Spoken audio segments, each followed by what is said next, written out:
Hello, and welcome to the Assetto Corsa Competizione Sim series and our finale at Suzuka for the amateur split. Commentating with me today is going to be Stefan Bunatics, back after a short absence. How are you, Stefan?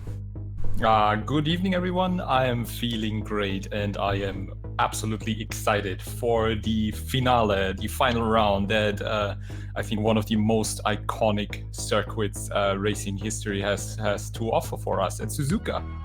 Absolutely, a legendary track, a track that many people enjoy greatly, including myself, even though I find it very difficult. And let's start off quickly by talking about the chat, as some of you eagle-eyed viewers will have already seen. Here is Suzuka, and give me your rundown on Suzuka, Stefan. It's a tricky circuit. It's a really tricky circuit, and we are not making it any easier for the guys tonight, as I think they will driving in the dark. I mean, well, not obviously in the full dark setting, because they have, you know, a little bit of lighting here and there, but it's gonna be a really glorious challenge, and then absolutely iconic atmosphere with the huge Ferris wheel in the background. So it's a difficult track, as you said. You kind of like it, but the driving on it is a tough challenge with the key areas like the chicane, and yeah, it's gonna be an interesting evening. Yes, absolutely. I love it. I think everyone loves it, but I also think it's one of my worst tracks in almost every sim, honestly, like consistently. So tricky.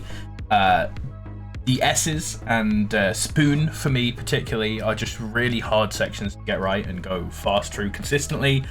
There's a lot of constant throttle pressure that you need to be working with on this track, and a lot of inobvious braking markers on some points.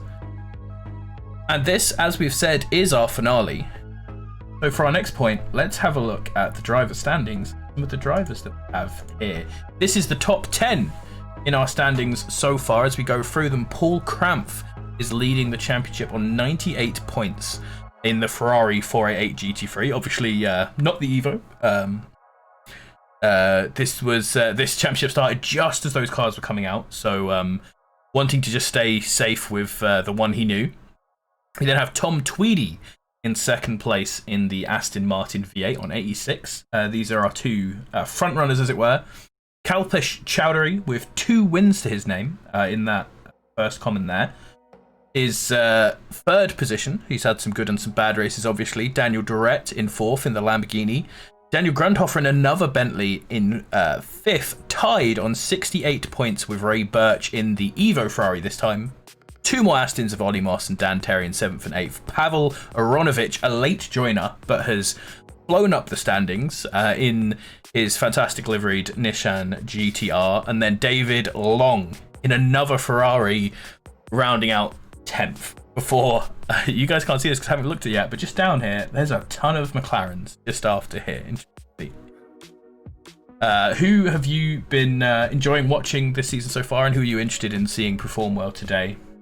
It has been a really tight field. I mean, we are in a pretty short season. It's only 4 races, and you can really see that everybody is like pushing really, really hard, and sometimes maybe, stepping over their own limit. But I think both of us, we actually have enjoyed watching Tom Tweedy in his astonishing Aston Martin livery. So today I will keep my eye on him for sure to see if he can do anything great at the moment and make up a bit of the points, and who knows what happens. Maybe he can even take the overall lead from Paul Crump. So that's what I'm really excited for today. Absolutely. I've seen I can see in the comments the Nissan hype going on. It's great to see. We've had a few of the same cars that everyone likes, the safe cars, the Ferrari, the Aston Martin, but it is nice to see cars like the Bentley, the Lamborghini and the Nissan all up there at high points in our championship. Been enjoying our multiple Bentley boys this season, so hoping to see them go well. Obviously, we also, as well as the overall standings, have Pro and Am in this series. You can see that most of the drivers in our top 10 are Am drivers, which I think comes down to a bit more consistency on their part. Tom Tweedy obviously leading the Am championship so far. Tom, Kalpesh and Daniel been very consistently at the top of there, whereas the pros are a little bit more spread out. We're going to have a 1-hour race today, which is going to be obviously slightly different to our normal 2 30-minute races. It is, I believe, going to be double points because you have double the time and half the races. So it's going to be... Go ahead. I'm really looking forward to a bit of a different format today, because the 30-minute sprints, you could really see that some of the people were just diving in at every opportunity and trying to just get in the points and gain positions as fast as possible in 30 minutes. So I'm actually expecting today in the dark we see hopefully a bit of different strategies with the guys taking a more careful approach and seeing maybe paying a bit more attention on the strategy when they time their pit stop and when they can make up some time and make the best out of it. So really cool idea to do a different take for the final. Absolutely. Lovely to have it at Suzuka as well. Suzuka, as we've been lauding it, a fantastic track, but it's one of those old school tracks which, as cars have got faster and faster, it has become, and grippier, it's become less and less easy to overtake there. Basically, our main overtaking opportunities are the last chicane and the sort of first corner. It's very much like Spa in that way. A lot of tricky driving section into a couple of big overtaking opportunities, but that's pretty much it. Yeah, it's such a fast-flowing track, as you said. The cars just got faster and faster. Aero balance and grip is at such an amazing, incredible point right now, as I think it has never been before, and that makes it definitely tricky to overtake. So I think today it's even more important to have a good qualifying and to have to find the right point to dive into the pits and maybe undercut for a position there. Absolutely. And these sort of tracks also often work best on endurance events. Obviously now are not really endurance, but longer events. To tracks like the Nürburgring, tracks like the Nordschleife, which isn't in ACC but definitely works like that. Tracks like Bathurst. These tracks with a lot of hard racing parts where you can gain a lot of time, but not the greatest overtaking opportunities, really shine in the longer formats. And personally for me, I don't know how it is for you, but I prefer the slightly longer races. I think 1 hour is like the perfect time for a race. It's not so long that it starts to get draining or stressful.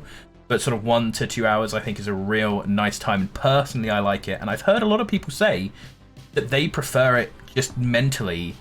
They find it easier to just, you know, have a bad start to a race and just truck on, rather than having that, you know, whole bad race, sit there doing bad, and then have to start again and have that whole worry about possibly getting caught up in turn 1 all over again.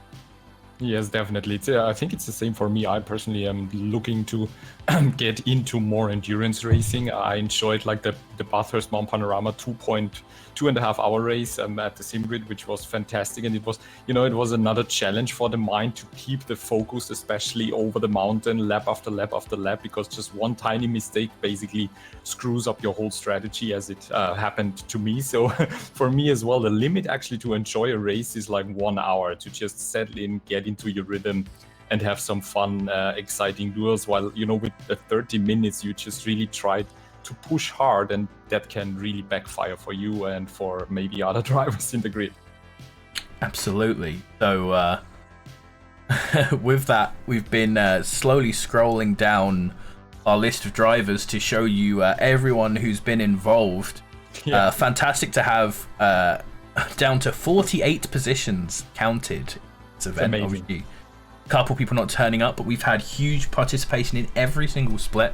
We're really happy for that. Obviously, we're going to have the next season won't be starting till after Christmas, New Year's, and all that. But as soon as we get into it, it's going to be great to see a lot of you people in there again. And yeah, so a couple of quick shout outs we should do. If I turn this off. Exclamation mark timings. It will not be running quite yet, but as the race is running, you will be able to see our timings system, which I'll put the thing in chat now. Timings.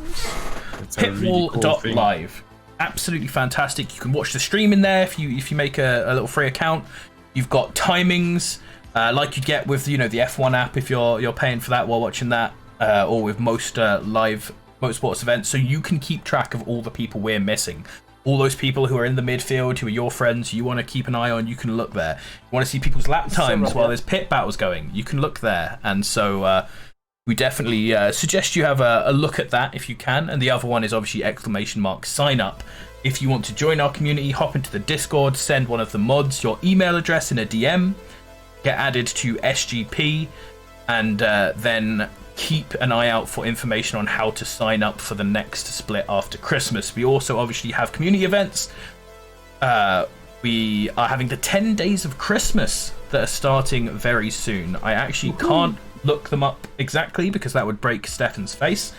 But we're running a lot of reruns of old events. So there's going to be a rerun of the first ever ACCS event, a race at the Hungaroring, same settings as back then. There's going to be a rerun of our first big Silverstone race we did, where it was absolutely thunderstormy. There's going to be a rerun of a load of our races, the Porsche Cup versus Super Trofeo.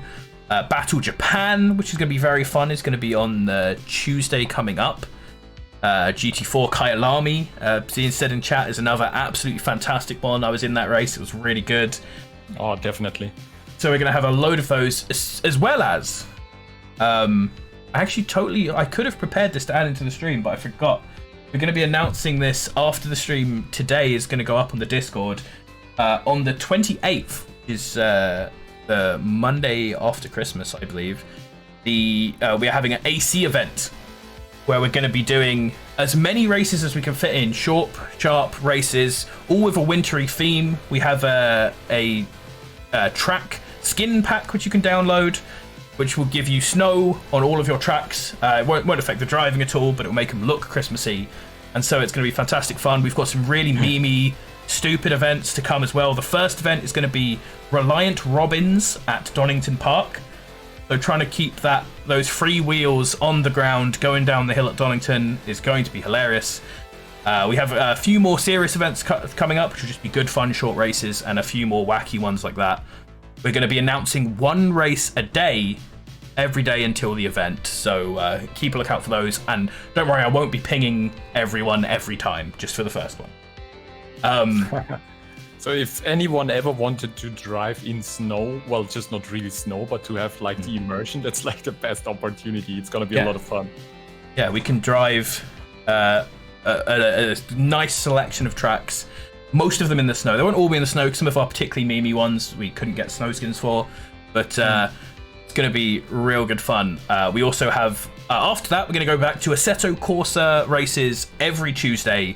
We're going to have our ACC races every Wednesday, and we have a whole new plan that Dan Terry has mentioned for next season, where we're going to have 2 weeks off between each championship, which is where the Solo Endurance Championship and the Team Championship will fall.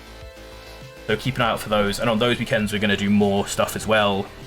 Sim Racing GP obviously announced recently that they're adding more sims. Automobilista 2 and Race Room. So we're going to be doing some of those on the weeks off as well. Brilliant. Going to be absolutely great fun. And as we say this, we can now hop into game because we have finished the qualifying, and you can see, or not the qualifying, the free practice. So you can see the top time so far is Daniel Terry. Obviously, Saturday is his day off, so he's been bumped down to the at the AM split this time. And as always, Suzuka is one of his favourite tracks. He spent a lot of time here doing some big enduros and such. So he very much knows this track, and it shows because he is at 2:02 so far, right at the front. We're definitely going to see these times drop a little bit as we get further into everything. Yeah, and he's not the only one who's quick at the moment. It's also Burnswood in the Ferrari looks to be very much on pace to follow Dan Terry. Yeah, absolutely. And Burnswood hasn't been someone who's been right up there throughout our championship. He's 26th so far in the championship, so yeah, could be a huge bump with those double points. I was just really thinking, who is Burnswood? I haven't seen that name very often. Absolutely. I do recognize his Ferrari livery, but there was a couple of other people we weren't necessarily expecting up there, so we'll turn the sound on and hop into the game. Oh yeah, I need to click drive. There we go. Get a camera set up and check who's going to be out first on track. It looks like car 12. Car number 12, yeah, bottom lay in the yellow mellow Porsche. So as always, in these events that we run, we have our Pro and AM. Pros in white, AMs in red. And the AMs go out first. They get the first 15 minutes of qualifying to themselves.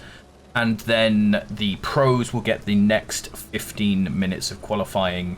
And we will run on board, as we always do, with the first lap for our first driver who's out there. So let's hope that he doesn't make any mistakes. This is the yellow Porsche of Roy Bottomley, car number 12, who's going to be leading us around for the first lap. And it's gonna be interesting to see. They have the qualifying in bright sunny daylight with 32 degrees track temperature, 25 degrees air temperature, so really sunny, glorious afternoon. And then the race will be in utter darkness. Yes, absolutely. They also, as another point out for those who may not know, they also had the practice was at 9 a.m. So the practice would have been colder as the sun's just rising, very green track. This is at 12 p.m, obviously in game time, so much nicer mid-day temperatures, and the race is going to start at 9 p.m. Yeah, so we are obviously giving the amateur split a bit of a challenge now for, I think, the first time in the season to like make the season finale really stand out and, you know, give maybe an opportunity to some drivers to really rise and shine to the occasion and pull an ace out of their sleeves to have a really cool performance today.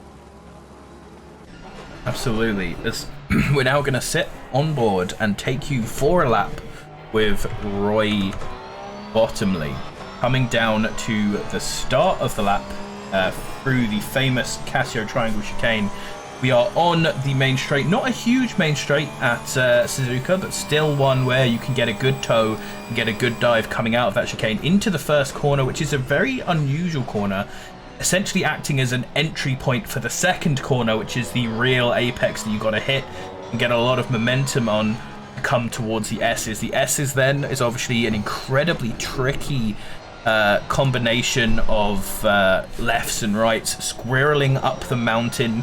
You've got to be ready to accelerate as much as possible and brave enough to know that you're getting at a good point where you won't be understeering too wide in any of these corners, but also not leaving too much acceleration on the floor. Avoid hitting the wall to the right here, as Dan Terry showed us in our Battle Japan race, I believe, and then into the Degners, two fast right-handers. First one, you've got to sort of sacrifice a bit of speed through that to set up the second corner better before you run up to the hairpin. One of those nice fast into slow corners like Indianapolis at La Saf, which are so entertaining to me.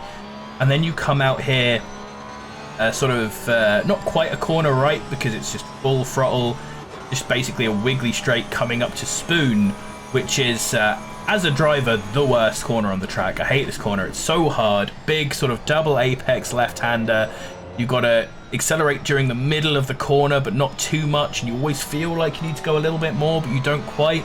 And then you need to get on the power as soon as possible for the real straight here past the back pits, which are used for some support series, and when they do the west version of this track through the famous 130R, incredibly fast, tiny dab of brakes, and dip through that corner up to the Casio triangle where Senna and Prost had their famous coming together, and then nice and tight through there onto the straight. And we have our first time now about to be set by Roy Bottomley.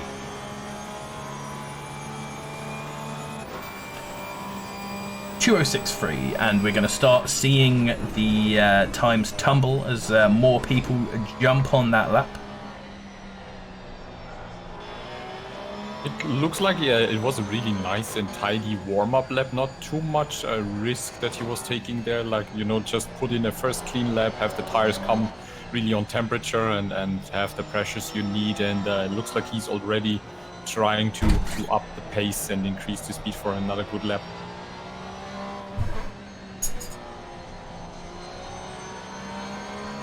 And we have David Long now taking the lead for the moment with a 204.5. And right now, actually, a bunch of guys are looking to be going quite quick. We have, like, on my timing stream right now, at least 6 drivers being ahead in the Delta right now. So let's see if some of our amateur drivers will be able to dip into a low 204 or even into a 203 time, as it really looks like that's going to happen right about now. Absolutely, as we look back at some of our drivers who didn't manage to set their times.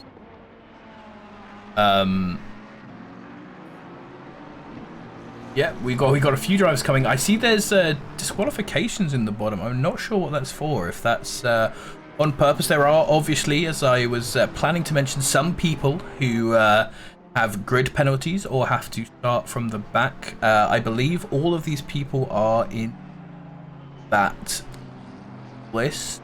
I'm sure it's Jurek. I don't remember Jurek. But anyway, the driver starting from the box will be Yasan Petrov, Mark Turner, and Joe Smeets. They have amassed enough penalty points to have to start from the pit lane. And then Daniel Durrett, Marco Jurek, both have grid penalties, so they have to start from the back of the field. So if you see those guys not setting any times, that will be why.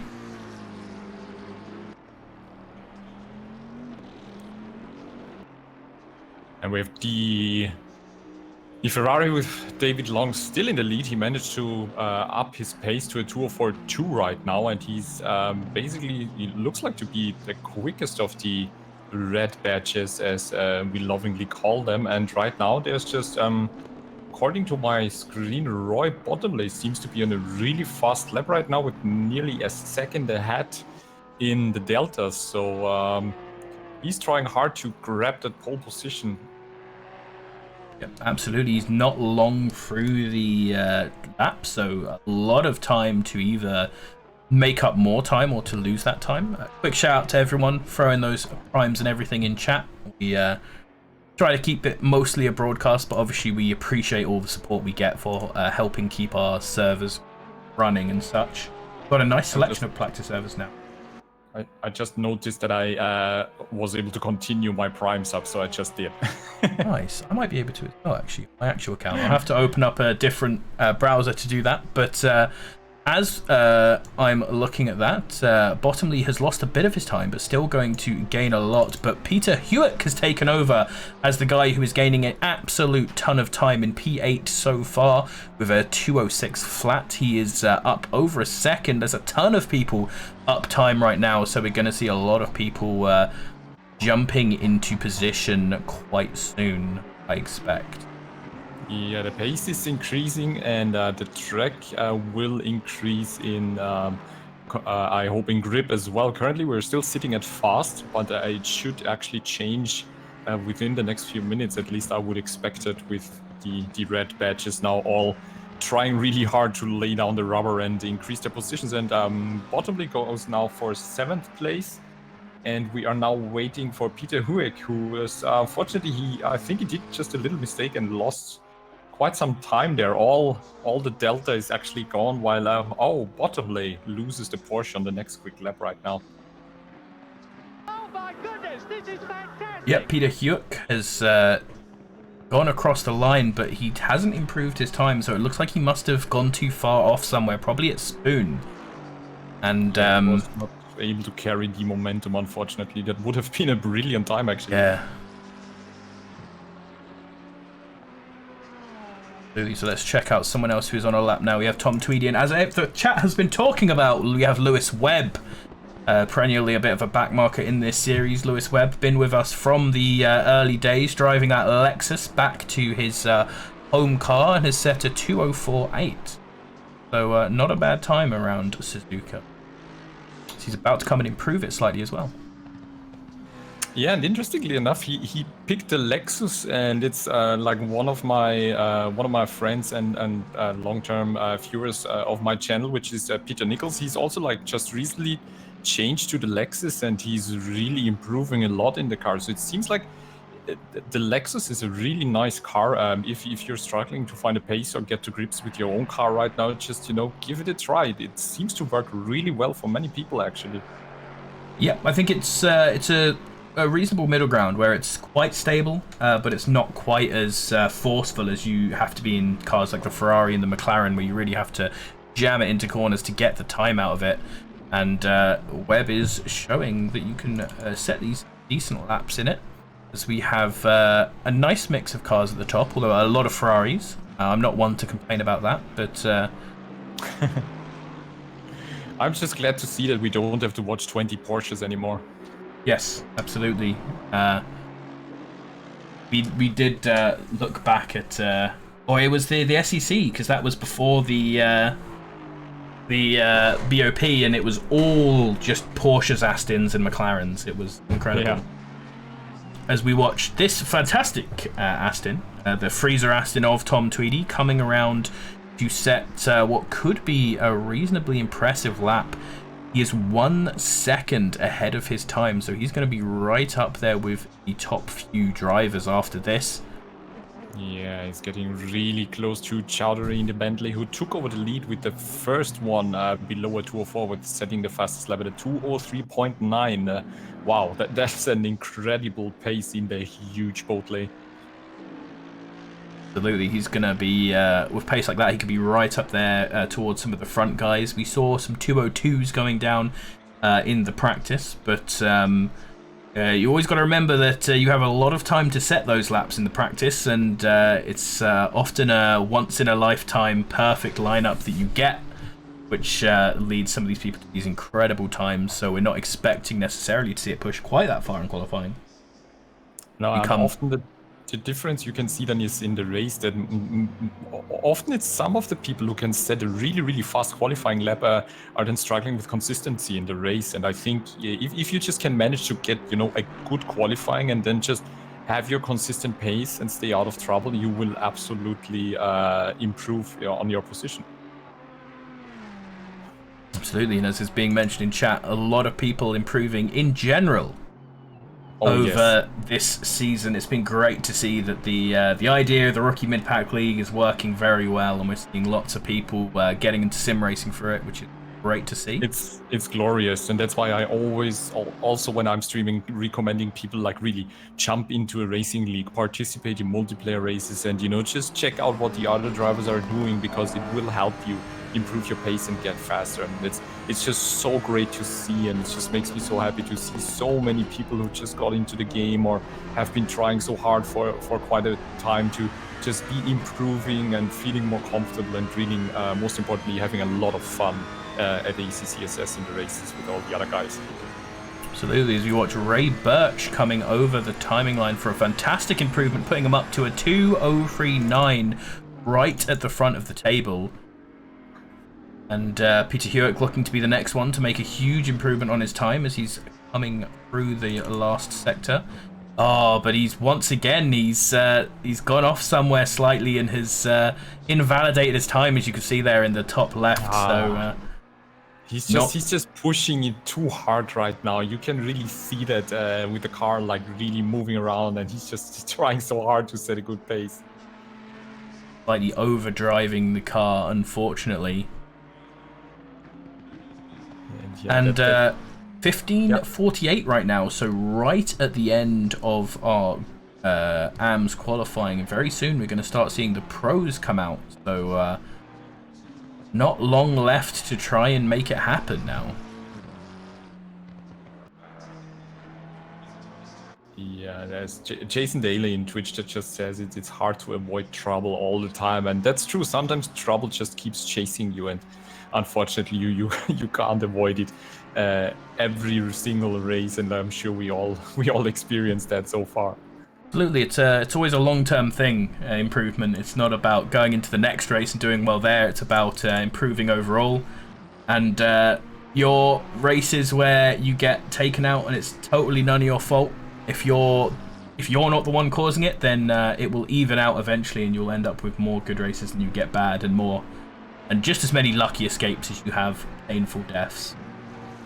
We start to watch the last few cars coming over. Fito Fernandez in the Mercedes and Peter Hewitt in his McLaren are the two who are most up on their time, although he's actually coming behind. We can see on the map there the GT, I've been doing too many endurance races recently. The pros coming out of their field. Dan Terry, as always, leading them out, likes to get out first field. And we have the support in chat with people already trying to guess if he will be punted out in T1 or not. So that's fun to see. Absolutely. Not been one to scare away from some T1 aggressiveness. Our man Dan. Have some good fun. As Peter Hewitt, the last one to really keep his time up so far, it seems. Will he finally get over the line and actually make an improvement on his time? He does, jumps up to 7th, so not as good as he could have done, but as he calmed down a little bit, he sets a 2:05 as we see the other improvement coming over the line. Chowdhury, who was already the highest of the amateurs, and is now going to have a very slightly better time. Pros coming up. That was brilliant. It really looked like Peter Hewitt was like taking a bit of a more calmer and relaxed approach to just set a good lap time, and that in the end obviously enabled him to like get over a second improvement. So that's really good to see. So now we have our pro field. You see them coming around towards 130 yard. Dan Terry, his Petronas liveried Aston Martin, is going to be our first pro round as we watch to see if there's any major differences between the laps as he gets on the throttle for the main straight, diving down here. Not staying totally over to the left. Gonna get good brake into turn 1, just a little tap and carry as much speed as possible into here, because I think a lot of the good racers don't even do that little accelerate that we saw Roy do in the middle. You carry enough speed through turn 1 that you can just make it around to turn 2, constantly losing speed but never having to apply anymore, and then You already see rapid through the S's, making use of as much of the road as possible. There's a couple points where he could be pushing it a little bit further, but hopefully he's being smart and trying to get a nice bank lap in early on, while the track still isn't as rugged as it necessarily could be. Slowing down a good amount for the first Tegner to try and get a nice run through the second. You can push out a lot onto this edge without losing your lap before coming up to the hairpin. To try and get turned in as early as possible here so that you can get onto the accelerator and push up towards Spoon. Obviously, in those sort of slow corners, very important to get the accelerator on early, especially when there's essentially a straight here, as I said before. Full throttle the whole way down to Spoon, and this is going to be one that it's nice to see different people take, because you could be really aggressive. See, out on the curb there a lot more than we saw from Roy, catching the apex there again and back on that curb. Probably could have pushed a little bit harder there, but it's such an easy corner to lose your lap that I absolutely do not disrespect him for doing it as he comes into 130R. Nice easy tap, just about knowing how much speed you can carry through there. And on to the famous Casio triangle to try and set a decent lap. Ooh, taking a lot of curb there. That was a really tough cut. I wonder if there was track limits. Nope, he's still got his lap, so he's going good so far. As he's going to come over and we'll see how far up he can jump into the AMs. We don't normally see pros immediately jumping all the way across the AMs, but that was a very good lap from Dan Terrier, 2:02.2. Wow. Comes in immediately out top of board, and Burnswood as well, coming in very quickly right to the top of our drivers here with a 2:03.8. But that is an absolutely fantastic start put down there for Dan Terry to give the others a benchmark to try for. Obviously, Dan Terry himself would say he should have been put in the split higher, but as the organizer here, he's been allowed to go into a different split so he can have a day off on the week. A lot of our organizers, we've been trying to make sure everyone who organizes and runs the races here gets at least one day off a week, and that includes stewards. Obviously, a hugely important part of here. We always want to shout out the stewards and also say that if you're interested in becoming a steward, you should definitely look into it. It's good fun. Pop in for a race on the week. I believe Saturdays they are still would like some more stewards, and for our endurance championships when they happen, although they're going to be easier to run now that they're not running the same day as the pro splits. So good shout out to those ones. Jinx the lap, but from my perspective here, it looked like he was. I mean, the lap looked just absolutely flawless. It was an amazing lap. Just after the outlap, smashing the time like that, that was just brilliant to watch. And Twitch chat actually has a new name for Dan Terry, which is actually like Ben Terry. So should probably tease him with that the next time we see him. Daniel Terry. I would, except he is the absolute sort of guy who would take that and use it as a badge of honor. Probably, yeah. Absolutely. More stewards in chat from Chris Med. Yeah. Definitely.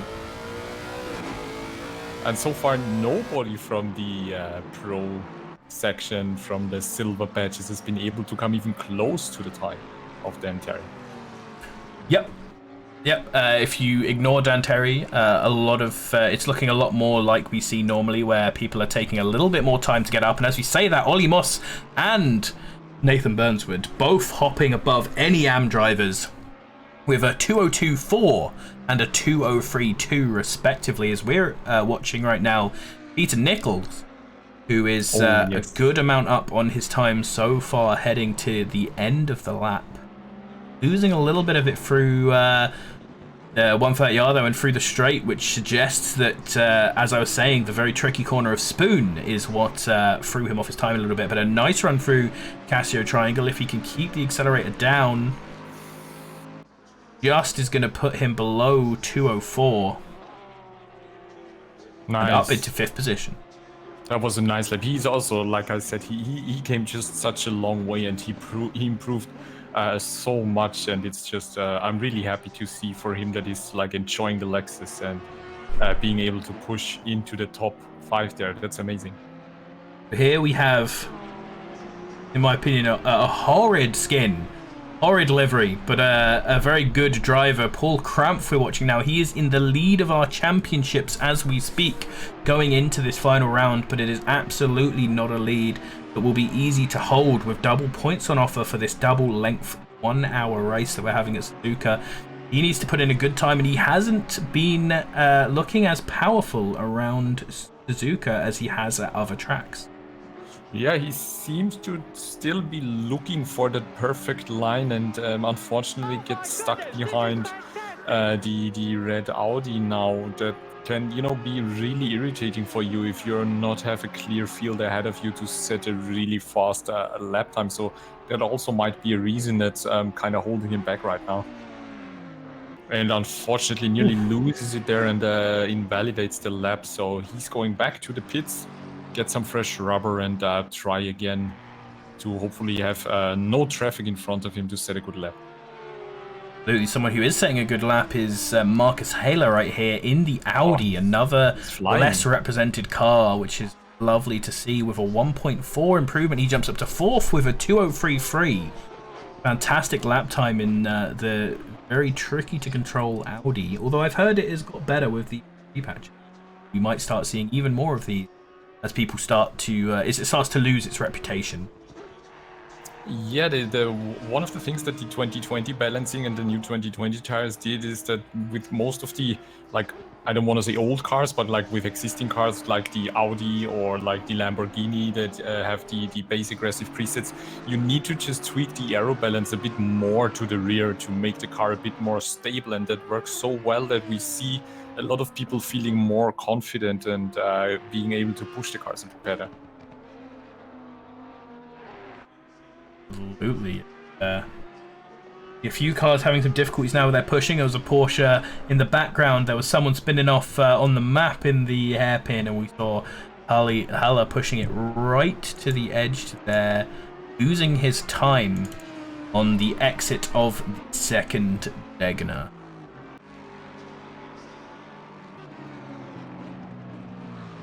A few drivers down the back of the pack are gaining large amounts of time. Gary Allen, Eckhart von Glan, and Luis Ferdinand, all in improvements of time so far.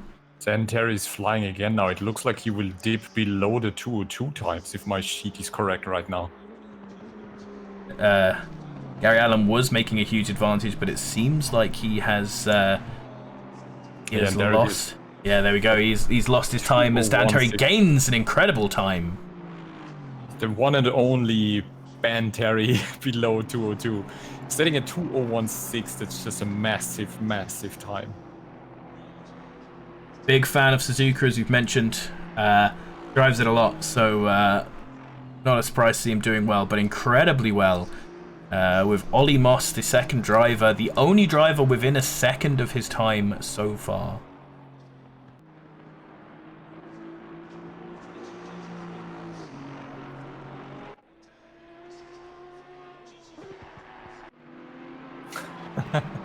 As we suspect, we have a theory in Twitch chat, which is like he must be using NOS. Or he has DRS. NOS, the DRS, he's got KERS in there. Everything, he's cheating. Yeah, absolutely, he's pimped out that car.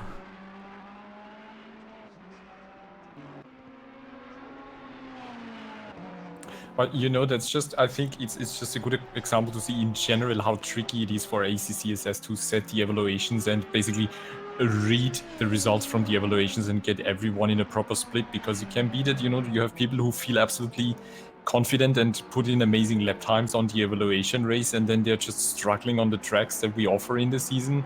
I mean, just looking at Season 4 with some of the tracks coming up, it will be, again, a really difficult evaluation to just, sort the people in. And then it can also be the other time around that you have people struggling in the evaluation, and then they get put in like a lower split, and then they actually just dominate because they feel so more comfortable on the track. So that's just why I think you guys have a really tough challenge there, and you're doing really good in managing the splits.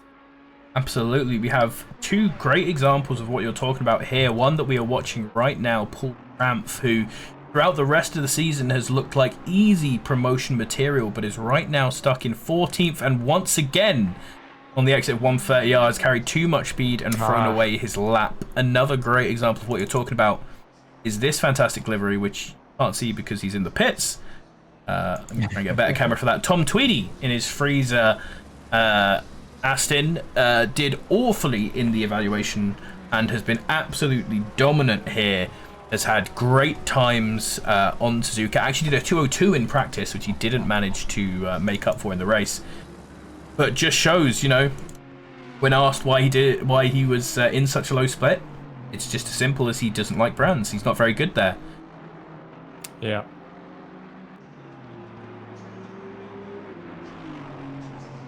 You watch Burnswood coming through with an improvement of his time. It's just really unfortunate to watch Paul Cramp struggling so much because he was looking so good in the past 3 races, and it kind of looks like the Ferrari just does not want to go the way he would love it to go. So he seems to be struggling a little bit. And if you're sitting in a car that doesn't feel 100% comfortable to you and you can't trust it, it's nearly impossible to push it to the limit and set a really good lap time. Absolutely, he's doing a 2020 Sebastian Vettel down there in the lower sections of the timing, as we're watching Charles Leclerc here with Nathan Burnswood, who is doing fantastically well. Lost all of his time through Spoon, but is up there doing it for the Ferraris in 3rd position, just behind Ollie Perry. Paul Cramp going for it once again. Let's see if he can do it this time. Let's sit on board with him. Good luck. Let's just cross all the fingers we have for him. I really would love to see him higher up there. Absolutely. I just want to shout out exclamation mark timings, our Pitwall live channel that you can keep track on if you are. And the reason I re-shout it out now at this slightly awkward time is because I've just remembered to turn it on. So that will be running now, and we'll have all of the times so you can keep up on the splits of all of our drivers as they go through the race. 2.4 seconds up so far, and he is not 2.5. Yeah, 2.6. He's like, wow. Second position, jumps right up to the top of the timetable. There we go. There's that 4 times world champion Sebastian Vettel back. Put it right to the top of the table. 2.2. Right and in that, time for the checkered flag. Amazing. Yeah. Leaving it right till the last moment. I think it took like 3 or 4 tries now, but he finally did it. Glorious, really. So that is the end of our qualifying session so far. There are a few people still rolling around, improving their times, but no one who is looking like they can move up a huge amount. Have a quick look. Nathan Burnswood. Gary Allen in 23rd position is now 1.3, 1.4. He's on a faster lap actually. Yeah, he will get into the 204s if he can manage to get it across the line. Nearly 1.6 seconds now ahead. R811 is also moving around, but with how early he is on the lap, I'm pretty sure that's not going to be valid quality. Going for some fun. As Alan throws away his lap there, I think. Yeah, he just threw it away. Yeah, he was flying and pushed it a bit too hard, I guess. That would have put him into top. That was close to top 10 material actually. There, Burnswood coming through the end of the lap. Going to get into the 202s, so he's going to become the 4th driver in the 202 so far. Big shout out to him as we have a look at our final timetable.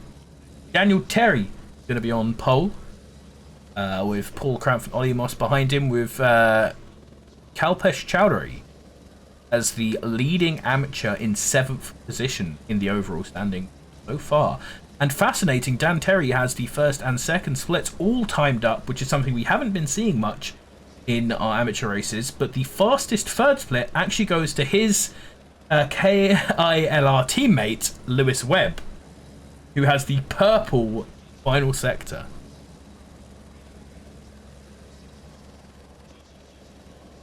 It's actually really rare that you see a driver nailing all 3 top sector times. So by having the top 2 first sector times is incredible. And you can see where he gained a lot of his time because he is the only person in a 53 on that middle sector. Oh no, Krampf is just in a 53. Even that, he's a big amount behind. He only just ahead of Krampf in the first sector. But that second sector, an absolute bomb from Daniel Terry, keeping him in the lead. And we have Matt C in Twitch chat shouting DT for DT. and he's one of the stewards, so he can do it. He can get it done.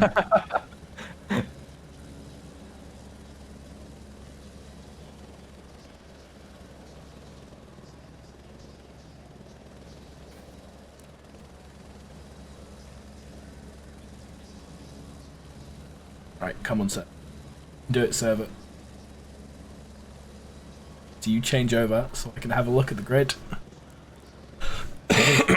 Who has surprised you, Stefan, with either how high or how low they are? As I actually noticed that Lewis Webb in 13th and Gary Allen in 23rd actually have identical purple final sectors. How about that? I've never seen that happen, actually. Well, I'm actually surprised by Peter Nichols in the Lexus. I think it's his first time qualifying in the top 10, if I remember correctly. So that's a massive improvement for him. He's at P8 right now in the Lexus. But honestly, I was just surprised by the time of Dan Terry. I actually did not expect him to smash the 202 barrier like that. That was just incredible. Very, very good job. Now we just need to see if he can keep up the consistency for a whole race. I'm going to shout out Lewis Webb down in 13th, who has qualified really well for him. Hopefully he can have a good race. He's definitely not the most consistent driver, although he has a good amount of pace. I actually drove on controller for our first season as we find ourselves in the dark night skies of Suzuka. Oh, doesn't it look so much better right now? That was slightly faster as we get back to the grid. Fantastic looking. Before we go to grid, that just sounded like you spilled all your coffee across your keyboard, like the noise of surprise. Yes, I ended up in China. I was going a little bit too fast with my camera there. As we have a look at the Coca-Cola Zero Ferris wheel illuminating the Japanese night sky. We were sponsored by Coca-Cola. I drink enough during the stream that be okay. Although I'm enjoying a nice ABK hell right now. Is this not a sponsored stream or what's going on? Should be. I'd happily be sponsored by ABK, and Rocket do sponsor racing, so it's not impossible. They have sponsored sim racing before. Well, you can always give it a try. Obviously, as many people know, England did the it's all fine out of lockdown. Oh no, back into lockdown. Not quite lockdown, but so I and my friends ordered a nice new crate of beer in from Germany. And now we can't leave. So, oh, glorious. So I'm just slowly enjoying them on our streams right now as we look at Dan Terry in first place. Obviously, if you're going to come here on Sunday, I will be enjoying another ABK Hell des Bleus with Dan Terry on the Sunday stream with Paul Krampf, our championship leader in that horrible, ugly Ferrari in second place. Moss and Burnswood in a much nicer looking Ferrari coming up on the second row, and then fantastic to see an Audi of Haller so close up with a nice like JPS looking sort of Aston Martin there. Big fan of that. We get Nichols in the first Lexus with Chowdhury, the leader of our AMs back here. The Pringles Ferrari of Long that everyone loves so much next to Birch is rounding out the next row before we get Tom Tweedy in the Freezer livery and another Aston Martin. Lewis Webb, a fantastic qualifying for him, just ahead of Griffel in 13th and 14th, and then Wirch in this fantastic Petronas looking Nissan next to Lambeth. Moving on, we have Huick and Hopkins. We can actually check which flag it is. No, I'm not going to say it, but I'm going to leave it for those of you who've now seen it so you can know where he's from. Von Glan and Strom in the two Porsches right next to each other, and I believe they're the first Porsches we've seen from memory, with Gary and another Porsche of Bottomley just behind. Lovely Grinch livery from Alan and Louis. We get to Whaley and Chardonnay, and then Fernandez and Fernandez, who are on the back row back here, who did confuse me earlier when I thought, isn't he an AM? Why is he out in qualifying in this? And then we have Adam, Otley, and right at the back we have Zurich, Turner, and Duret. A quick reminder as we look at Pepsi Max livery, so going against our sponsor from earlier. It's obviously not a sponsor, but it's good livery, isn't it? I love the color scheme. Joe Smeets, Mark Turner, and Yasan Zach Morgan, if they are in this lobby, they will all be starting from the pits.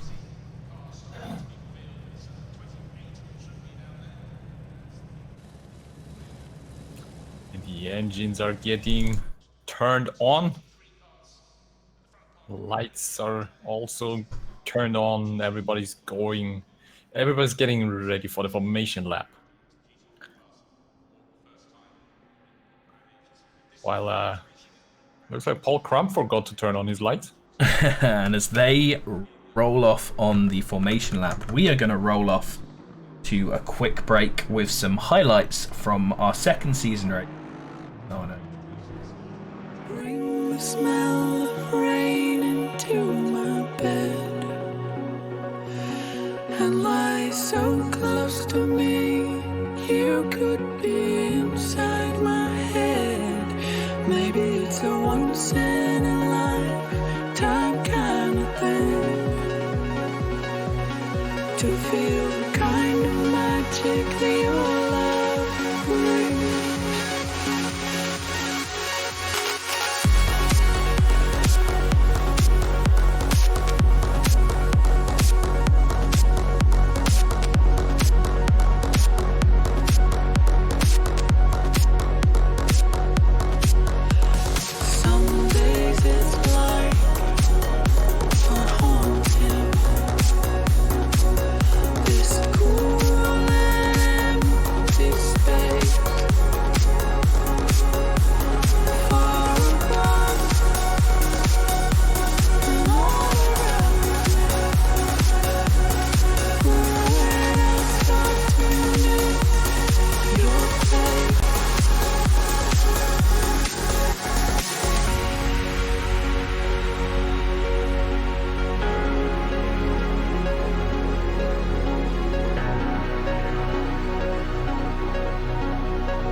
And so we are back in game now, starting for the one and only race that we are doing at Suzuka today for the finals of Season 3 of the Assetto Corsa Sim Series Amateur Split.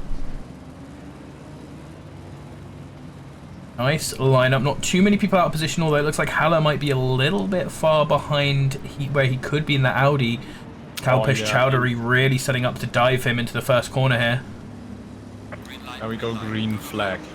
Absolutely, green flag, and immediately the Bentley is looking around the side of that Audi. Audi moving slightly out to the side, they're not looking to make him around, and didn't get a good enough start. Looks like a tiny bit of a tap there as they're running into this corner, but not too much of an issue as we roll back through the grid. We don't see too many people having an issue. Oh, but we see Tweedy and actually Chowdhury out there. Chowdhury comes straight back across the track and is just getting absolutely taken out by all the cars behind him. A huge mess. We didn't manage to see what started that, but that has caused a bit of chaos back in the field. That just had to hurt, and I think he was not on brakes because he let the car roll back onto track, and that was just a fatal mistake there. So we have a good bunch of deaths here as we're back up towards the front of the pack as they're coming through this beginning part of the lap, and you could see there Dan Terry being absolutely shadowed by Ollie Moss, who's right up behind him, has taken Paul Krampf for the second position and is really immediately hounding Dan Terry. He's actually kind of got his nose in around the side there. Not quite enough, and Dan Terry chops him off, and he's actually going to lose it himself. Another one coming off. He tried to get back on the track. It was a bit of a dangerous rejoin there, but no one getting hit by it yet. He's just went a bit too wide and touched the grass, and that totally unsettled the Aston. So, unfortunate incident there for him.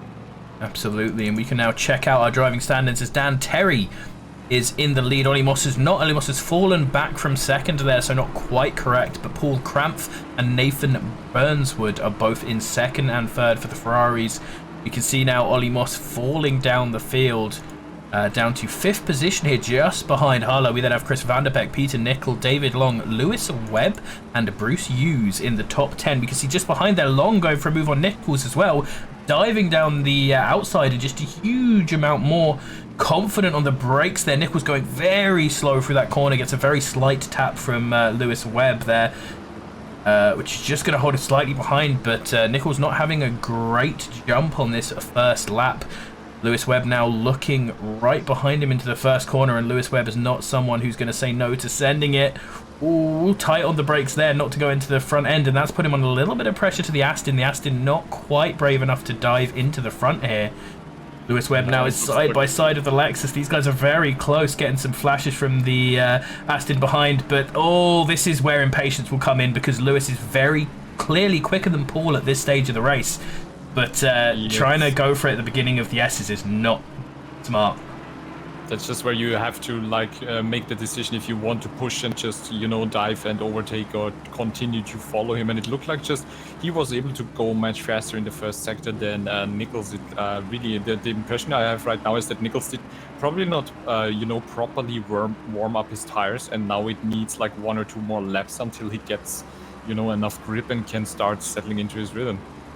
Absolutely. He's fallen back from David Long, who overtook him near the end of the last lap. We've got Aston Martin diving on the inside of Webb there. They're going to have a little bit of a tap as they're coming around, but no harm, no foul, as Webb has now fallen down another place and is giving the flashback to the Aston who was flashing him earlier. Fantastic to see. There's Griffel now right behind him, and Bruce Hughes is the one who's going to go after Nichols, see if he can make a little bit of a cleaner move of it, perhaps. We have a quick look back up the front to see how that's going. Dan Terry is shooting off in the lead with Paul Krampf, Nathan Byrne second, and Ollie is trying to get past Marcus Haller again, going down towards 130R. 130R is not a place you really want to stick your car in. So he's going to have to jump behind, and from coming in there so late, he's really killed his exit coming out the second. That's a big mistake to make, trying to get through on 130R, because it's so impossible to do.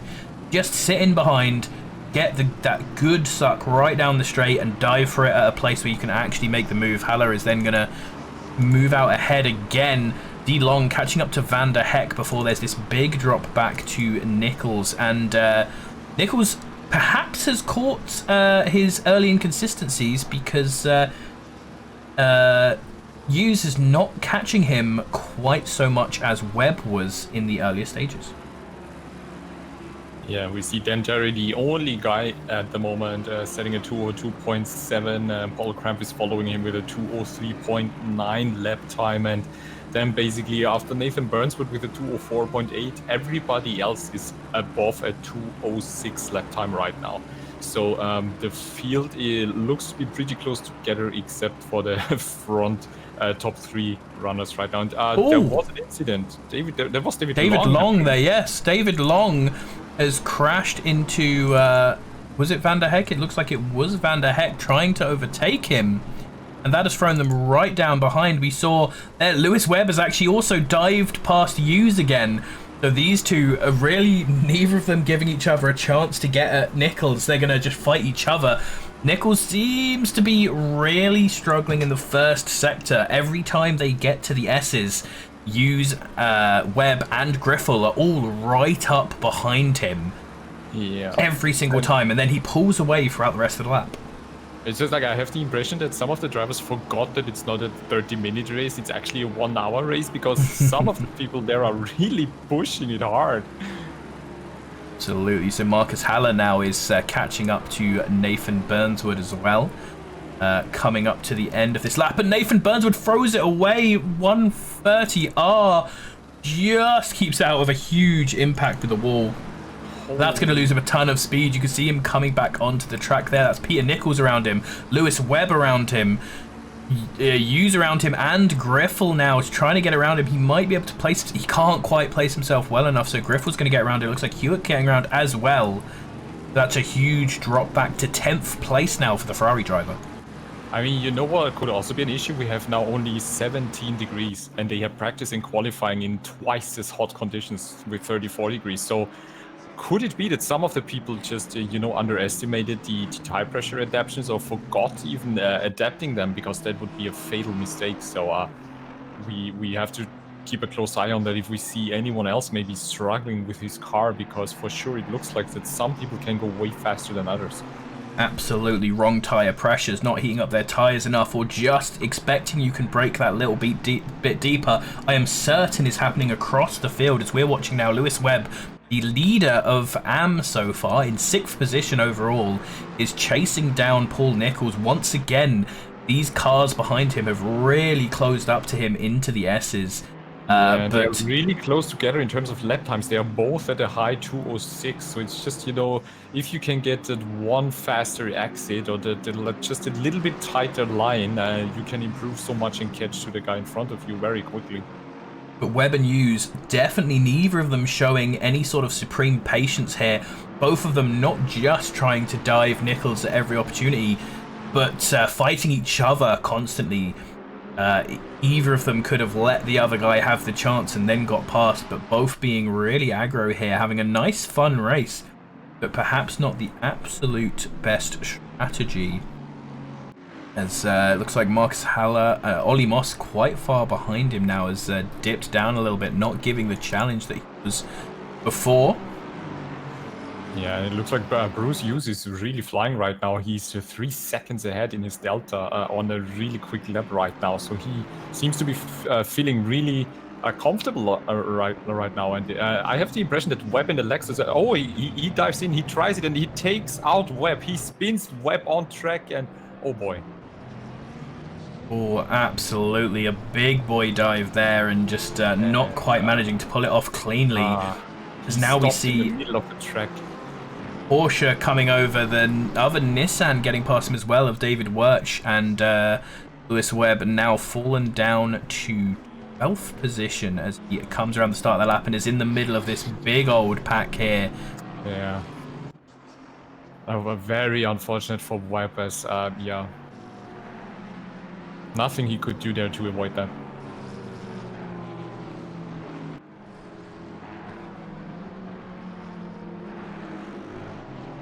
Dan Terry is still in the lead of this race with Paul Cramp a good 2 seconds behind him. Marcus Haller is a big jump behind him before we get to a little queue of cars here, actually, as looks like that's Chowdhury next to them. Is Chowdhury a lap down. Perhaps Chowdhury is. Yeah. Chowdhury getting in incidents earlier, so that is a lap down. Big orange Bentley and Ollie Moss in the Aston Martin trying to chase after this Audi. We then get down to Keith Griffel, who is now following Peter Nichols. So Hughes has made a mistake himself and dropped behind both Griffel and Burnswood. And these are the last few of the pack before we get to Peter Hewick and David Wirch, who are further back in the top 10, but these two are the leading AM drivers so far. Yeah, Bruce Hughes was the Aston who pushed Webb off the track and spun him, and he was then stopping on track and getting bumped and passed by a few other cars, so that's why he lost the positions. Fortunate situation there. I'm sure we're going to start seeing some penalties coming through from our live stewards in the near future. I'm sure they're happy today that they don't have to do 2 race starts. Yeah, absolutely. I'm pretty sure. And we now saw a penalty given to a car for overtaking off track that number 30 needs to give back the position because he was overtaking off track. Absolutely. There's a few places where it's easy to do down here, especially if you're diving into the hairpin and getting a little bit over there. Not quite enough space. Yeah. Number 30, that's actually Daniel Durrett in the Lambo. So he gave back the position to number 712, the McLaren of Nemeth. So he's in front of him. So that was done quickly and easy. So nice to see that. Good, absolutely good. Collisions in turn 1 still being looked at. So it's possible we see something come through from the end of that incident. Ollie Moss still absolutely hounding Marcus Haller here.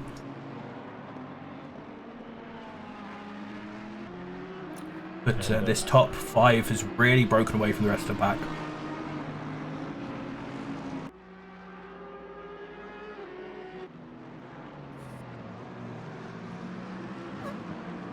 And it looks like Ben Terry is still the fastest man on track with a 2:06. He's currently the only one actually lapping in the 2:03s.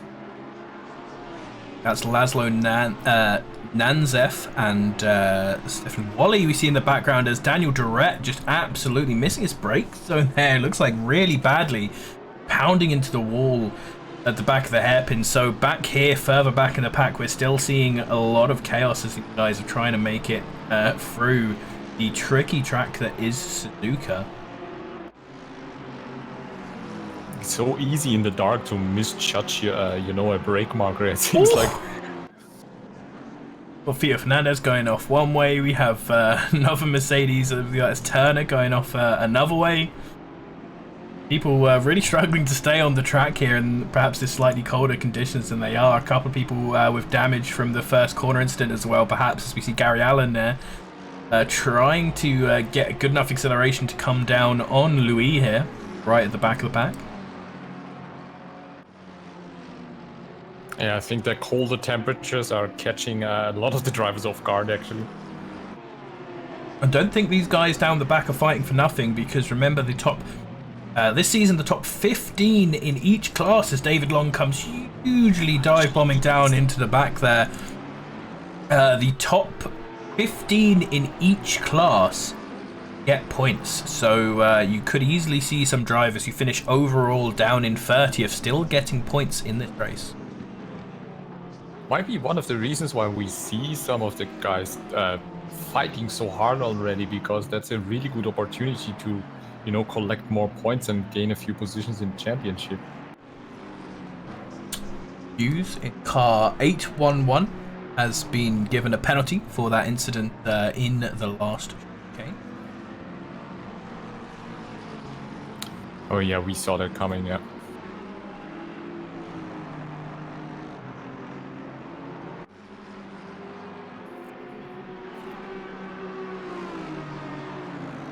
It's actually not for the web incident. It's from Nichols, the other Lexus that he attempted to overtake into the same chicane and made a pretty bad hash of that by the sounds of it. There are a few more penalties that are going to be coming in. go further into this race.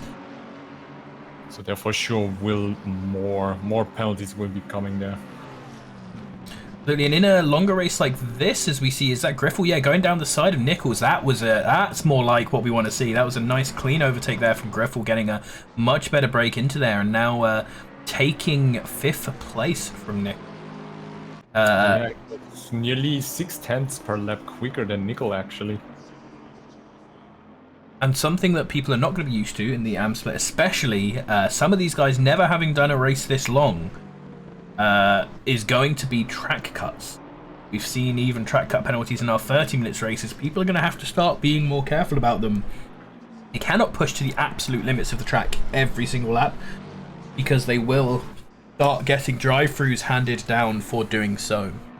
Yes, definitely. I'm always a good friend of driving to, you know, to try hard to drive as clean and smooth as possible. It's especially if you go 1 hour or even longer. It's not always the best idea to push every single lap, because you kind of have to try to be at least a little bit conservative with your tires and be a bit gentle to your car, you know, because that will for sure give you the advantage.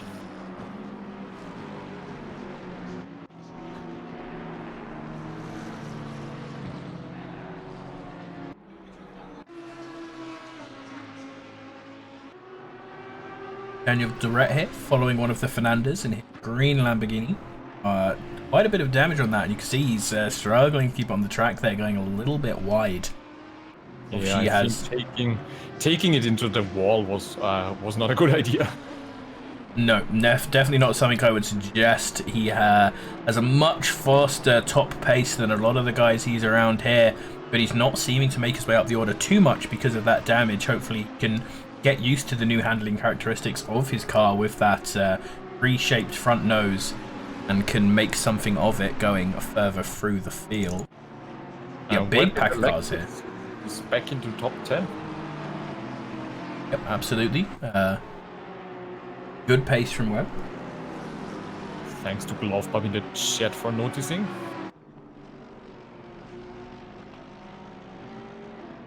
Ooh, Bottomley going very wide there on Spoon. Spoon definitely seems to be chaos every time we look through here with these drivers further back in the pack. It's, as I said, I think the trickiest corner on the track, and a lot of people here are showing how that can be as Gary pushes the Porsche off the track there. Not really giving enough room, and Von Glan is going to have to try and make that overtake happen again.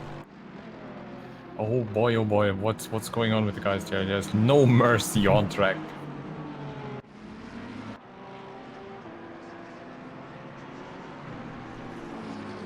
As we see another driver off, it's Dan Long again, right? David Long having an awful race here. I feel like half the time we see him, he's off the track here, back into 26th, and with a 10-second penalty, which is actually about to be increasing to a 15-second penalty.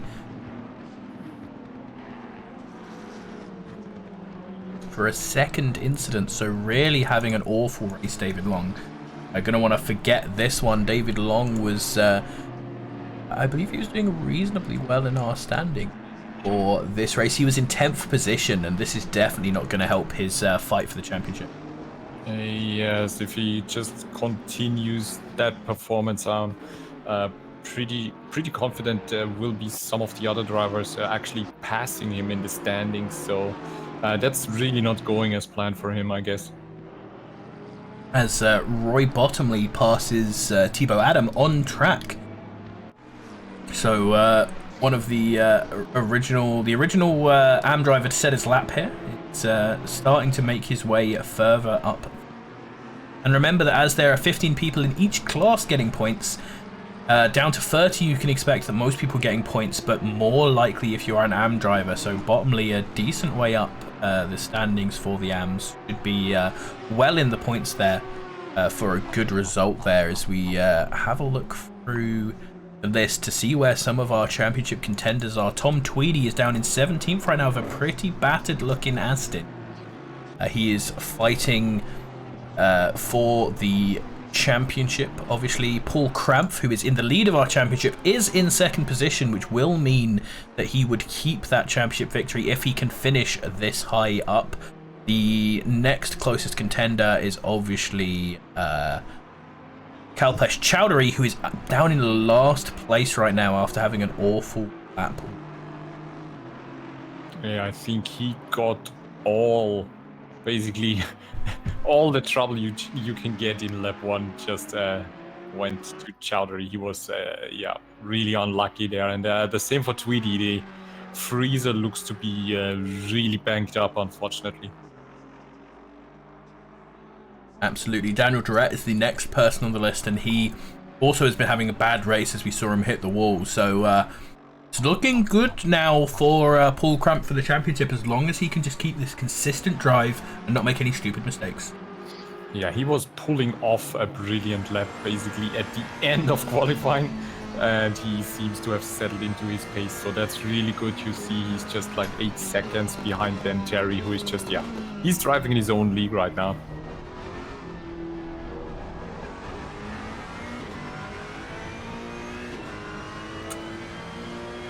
Come under the lights. The last lap of Paul Krampf was 4/10 quicker than Terry, I think. And then Terry keeps dipping into the 202s, but then again he does a 203, so he's kind of, the pace is a bit fluctuating, so he's not as consistent as he makes it look.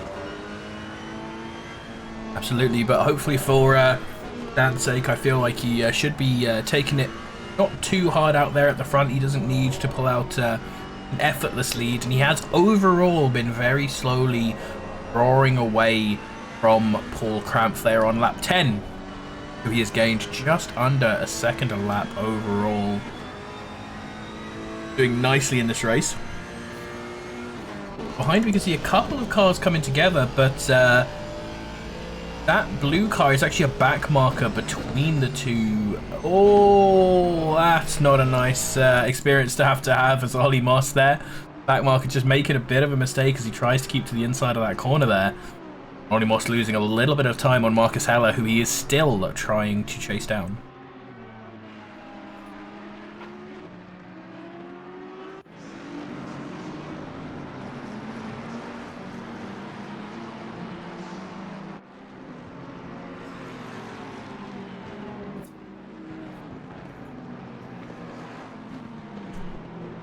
Lewis Webb here, really harassing Paul Hewitt, coming through the corner there as we saw 14th, so it was a back marker who'd spun off, not who I thought it was. Oh, and Lewis Webb actually outbrakes himself trying to get around Paul there, and then Loud Pedal's coming back onto the track.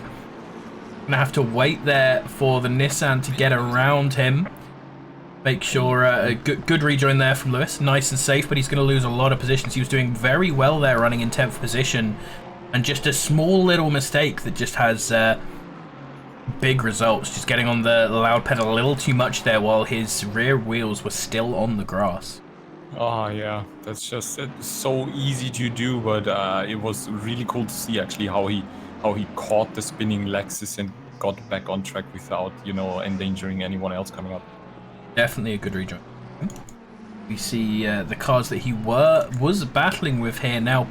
Ray Birch taking over the harasser to Peter Hewitt here, coming through the last corner. We have the first pit stop coming up. Like P8 Nichols and P9 Hewitt are diving into the pits at the same time. And that's gonna interesting be followed by a Verge in the Nissan GTR. So 3 really early pit stops actually. Lewis Webb coming in as well after that mistake. A couple more cars coming in as well. They're trying to get this out as possible and get a clean run going on to the end of the lap. So for the next little bit of time, we're going to see a little bit of action calming down on track as people start to dive in pits there.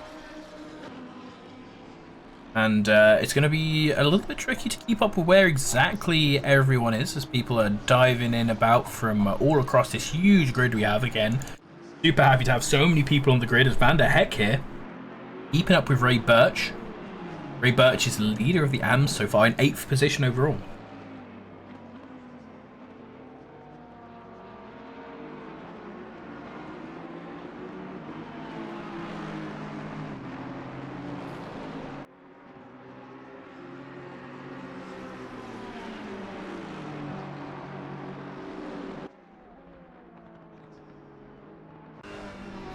A little bit of a wiggle there from Birch as he's coming through Spoon. That terrifying corner going a little bit wide on the exit as well. So, but the Aston has his own little wiggle. Could have got a advantage coming down this straight, but he hasn't managed to quite get it. So he's going to have to sit behind Birch for a little bit longer. And Birch was picking up some marbles there, so he should be a little bit careful through the next corners. And Aston goes wide again. So from behind them also going a little bit wide. Not every... Oh, that's Chowdhury actually. Right at the back of the grid, who's just spun in the triangle. So really bad race coming down from Chowdhury. As you can see, Birch is pulling out a really nice lead on Van der Heck here after putting it dangerously close. He's managed to get away from Van der Heck and make himself pretty safe here. I think that was just one of the prime examples when the car in front of you just makes a mistake and goes wide, and you at that exact moment are looking at the car and then unintentionally following it off track. It just happens to the best of us.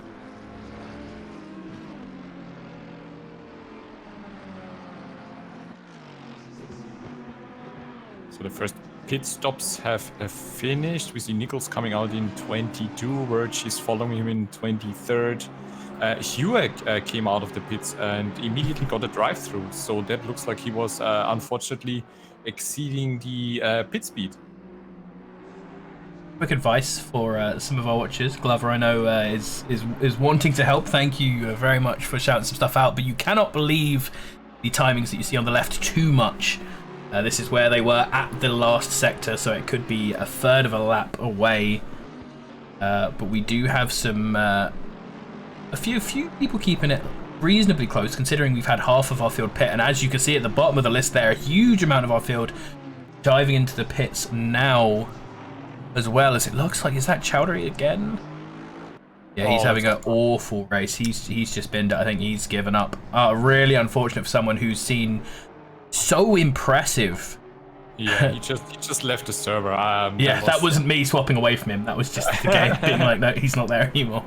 He's looked so good in every other race. I really hope we see him again next season, because he has been a joy to watch in that big Bentley. That was just a classic rage quit, and it's just so unfortunate to see that happen. I mean,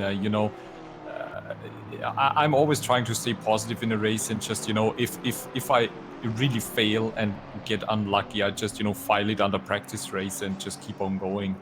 But I can totally understand him. Is Jurek there, trying to get around Strom. A little bit of banging doors there, but Strom is going to stay ahead.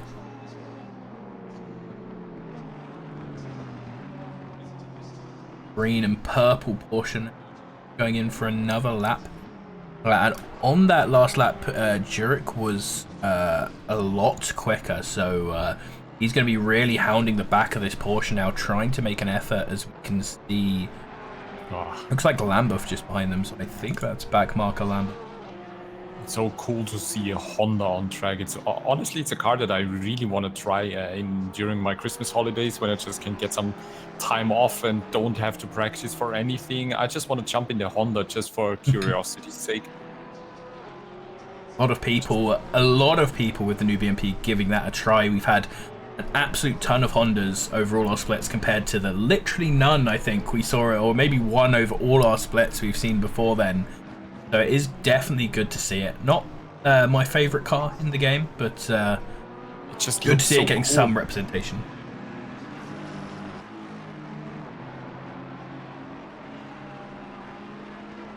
And he's really catching up to Strom now, who was struggling out of the exit there. It looks like the Porsche was close to spinning the rear, and If Yurik continues pushing like that, this could be a really interesting fight in the next 1 or 2 laps, actually.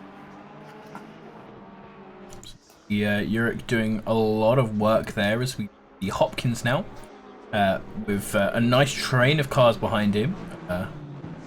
Webb, and then that's Aston Martin. Is that Hughes? I think it is Hughes. Has Hughes actually managed to pass these cars? No, it is not Hughes.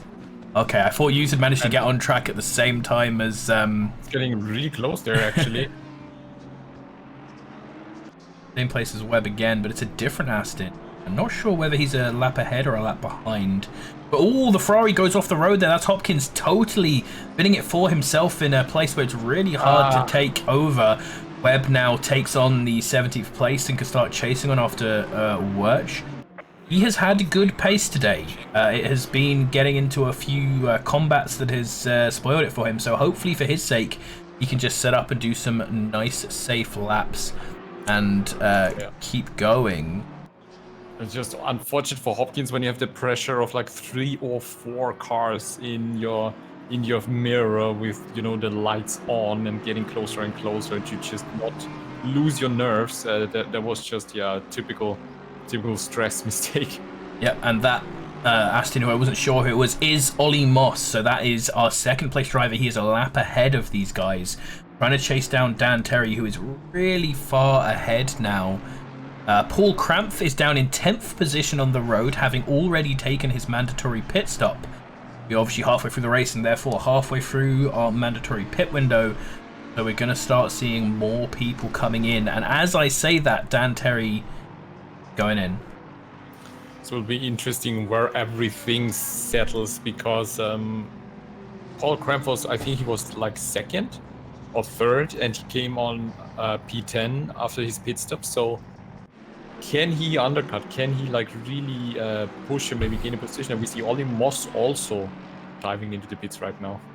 Absolutely. And then also, if some of our drivers who still haven't pit are considering going long, you could always see some incidents come down, because Dan Terry and Ollie Moss might get thrown into the pack and have to start overtaking and lapping some slower drivers, as it were, effectively lapping.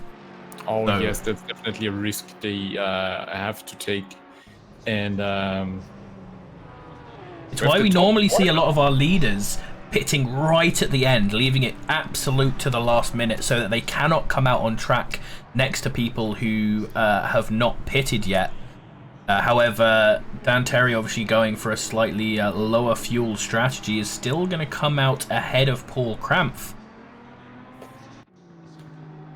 That was an amazing fast pit stop, and a really big gap actually to the rest of the field, because he just kept his P1 position. That's just amazing. Yep, absolutely. He is actually behind Ray Birch. The timing hasn't quite updated yet, but Ray Birch has just got ahead of him, and that is Daniel Dorat. You can see just behind him. Oh yeah, and of course all the other guys behind him were also doing their pit stops right after him. So yeah. Yep, a lot of them diving in. There are still a few people who haven't pit. Ray Birch, Daniel Dorat. And one of the Fernandez down right near the bottom.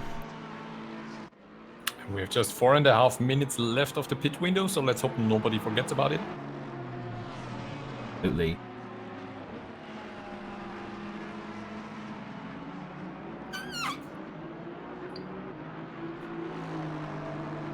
Daniel Dorat and Paul Krampf both with penalties. Paul Krampf actually with a 10-second penalty. Now, Ollie Moss is his nearest competitor as things stand right now, and is 10 seconds behind him. So Ollie Moss is going to have to push a little bit in order to get that position, but he could make it if he gains a bit of time.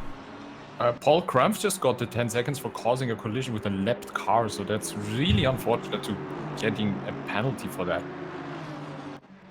Absolutely. One of those things we see often in our endurance series, that lapping is something that isn't very easy for rookies to get working, both in the lapping and in the being lapped. So often we can see some mistakes there, and it's just one of those mistakes you don't want to be making when you are this far out in the lead, as Ray Birch dives into the pits and Dan Terry is going to take back the lead of this race.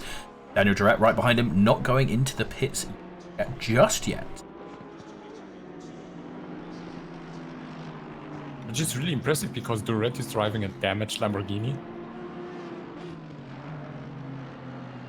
Yeah, absolutely. With that broken nose, he obviously has not pit yet, so that's still got that impact from that huge crash we saw right here, where we're looking at the hairpin. Actually, he just went off the road and straight into the...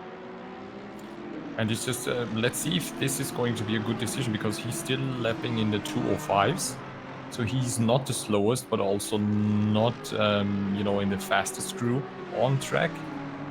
So it would be really interesting to see for me where he gets out after his pit stop. He has still 2.5 minutes left to do so.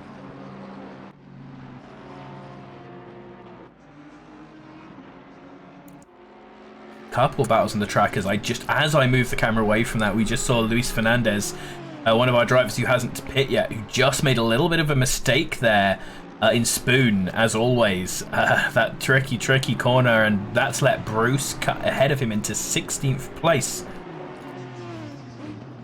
Oh yes, and Luis Fernandez also still needs to do his pit stop. So it's now Fernandez in 17, Adam in P29, and Durrett in P2 right now, who still need to do the pit stops. And we see Fernandez diving into the pits right now, and Durrett still not making his pit stop. Interesting. Yep, and neither has Adam, who's still right at the bottom of and he's just started another lap. So these guys are gonna need to do it soon. Durrett's gonna have to jump in now, because there's no way he's making it. Should see him dive, and then Adam's gonna be cutting it. Close.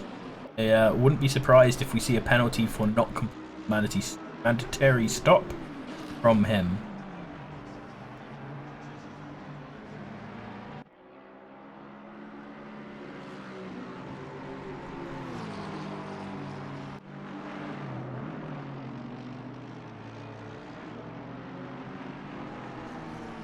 Durrett is also diving into the pits. Fernandez is finishing his pit stop, and I'm just checking if Adam is also going in, because there's just 46 seconds left. And he's just coming up towards Spoon, so he's gonna have to it's gotta be very close. pretty chop if he's gonna get in at this absolute last moment.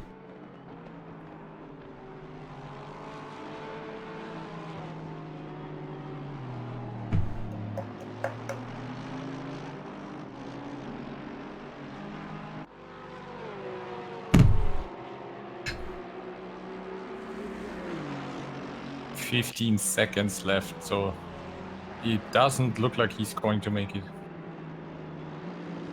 And Just come around. Yep, definitely pushing there. And yeah, so pit window is closing now, so that will leave him unfortunately missing his mandatory pit stop. But he has to take the pit stop anyway because of refueling in tires. And no, he doesn't. He keeps it on track. Oh, it's possible that he's just fueled and tired the whole way. Be a bit of would slow you down a little bit early to do so, but it is possible, if you don't want to have to worry too much about your pit stops, to just put in the fuel the whole way anyway. What's impressive to me is actually Daniel Durrett came out on P9. Is it P9? Yeah, no, 11 right now. It's 11 right now. Oh, Still yeah, a decent run for him though, considering that huge impact that we saw him make. Yeah, I think he was way more down after his crash into the wall, so he profited really well there, and it was a pretty good pit stop. Not sure how much damage he repaired there, so let's. I'm gonna just take a closer look on the lap times in the next laps. Absolutely, Ray Birch and David Wirch are on our stream right now in the Ferrari and the Nissan, respectively, and these two are our closest drivers on track right at the front. Ferrari there goes very wide through Spoon, but the Nissan gets wiggly. Again, seeing so many people just trying to get the run down to 130R. just ruin it for themselves by getting on the power that little bit too early.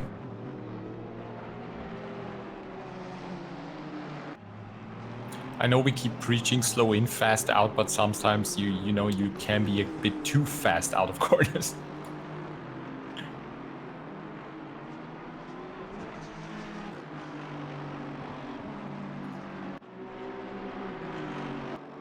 But Jason Daly is asking in chat, what's the ideal fuel strategy? And that's a tough question. It depends, you know, on your car, on your setup, and your feeling. I mean, the refueling in this case doesn't take up any time. So in a 1 hour race with just one mandatory pit stop and tire change, I would honestly say it's a better idea to do the refueling, to have a lighter car in your first stint, to just have an easier time and being able to lap quicker than you would be able to do with a heavier car. In a vacuum, the best strategy to do in this race specifically would be exactly 50-50 fuel. In that way, you have the lowest possible fuel count at all times.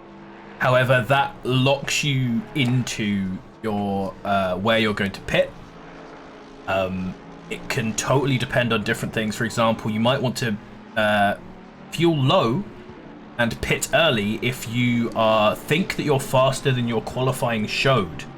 So you're stuck in the pack and going to have to overtake a lot, but you think you're faster than these guys. It can be good to just fuel low, get a quick run out of there initially, and then pit stop, get far out of the pack so no one else can get in your way, and just hot lap on your own. It can also be good, especially if you're qualified very well and are right at the front of the field, to have a higher fuel load in order to make it so once you've pit, as many people as possible have pit, and so you can pit into the most open space. The most fuel you'll ever want to take in a race like this is enough to get you to the end of the pit window. And I'd always suggest taking a little bit over 50%, just so that you have options where you're going to pit. Yeah, flexibility can be an important factor, especially when you're, for example, stuck behind a car and you just can't pass him. It's always a good idea to maybe dive into pits like 1 or 2 laps earlier to just get that, you know, clean air in front of you and being able to hot lap. And interesting to see right now that Keith Griffel is the fastest guy on track in the last lap with a 2:02.6. And then Terry is currently lapping with a 2:03, so that's nice to see someone else picking up the pace there. Lovely, that's his fastest lap of the race on low fuel, and hopefully warmed his tyres up since his pit stop, is doing well. And chasing down a McLaren. It's really good to see a McLaren in the top 5 right now, going really fast, and it looks like he's easy closing in on Haller in front of him. That is not Haller right there. That's a Porsche. That's a backmarker, yeah. Backmarker Porsche, but once he can get past there, whereas Haller is just down the road. Haller himself is stuck behind his own backmarker as well, so both of them have to lose a little bit of time before they can try and get to grip with cover. Yeah, because Haller was 2 seconds slower the last lap than Griffel, so this might be another exciting fight for a position happening right there. But Paul Crumph is also now diving into the 2:02.6s. So a bunch of guys are getting faster and faster now after lapping the track for around about 40 minutes right now and finding the rhythm. That's really good to see.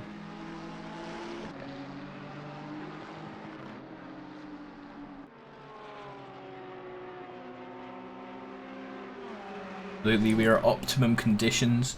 Perhaps also people fiddling with their tyre temps to make them slightly better for the second stint. Yeah, because Always we had temperatures fell down at 2 degrees. We are now sitting at 15 degrees track and air temperature. So it would have been definitely a good idea for your pit stop strategy to just increase the tire pressures by 1 or 2 clicks if you have been struggling, to be prepared and being able to pick up the pace and maybe gain a few positions out of there. Here we have an interesting little run of cars, because Peter Hewitt in the McLaren has actually got past both of these cars behind him in the last couple of corners. Hopkins and Bruce Hughes are both fallen a little bit down to the mighty Bruce. Actually, we saw the Ferrari there having a little bit of a slip up as well, but Jurek still not past him. Stuck behind. He's just waiting. He's just waiting for that one tiny mistake. He's just keeping in the rearview mirror of Hopkins there, and just trying to pick up the pieces if something happens.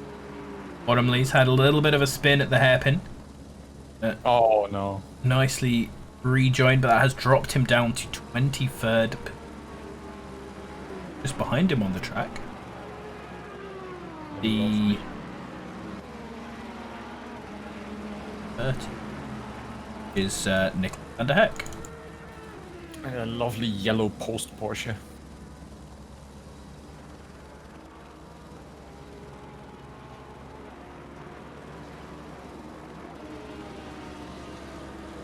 Ray Birch and David Wirch still the closest competition on the map. David in that Nissan just really keeping on the back of the Ferrari here. Not letting him get away with anything.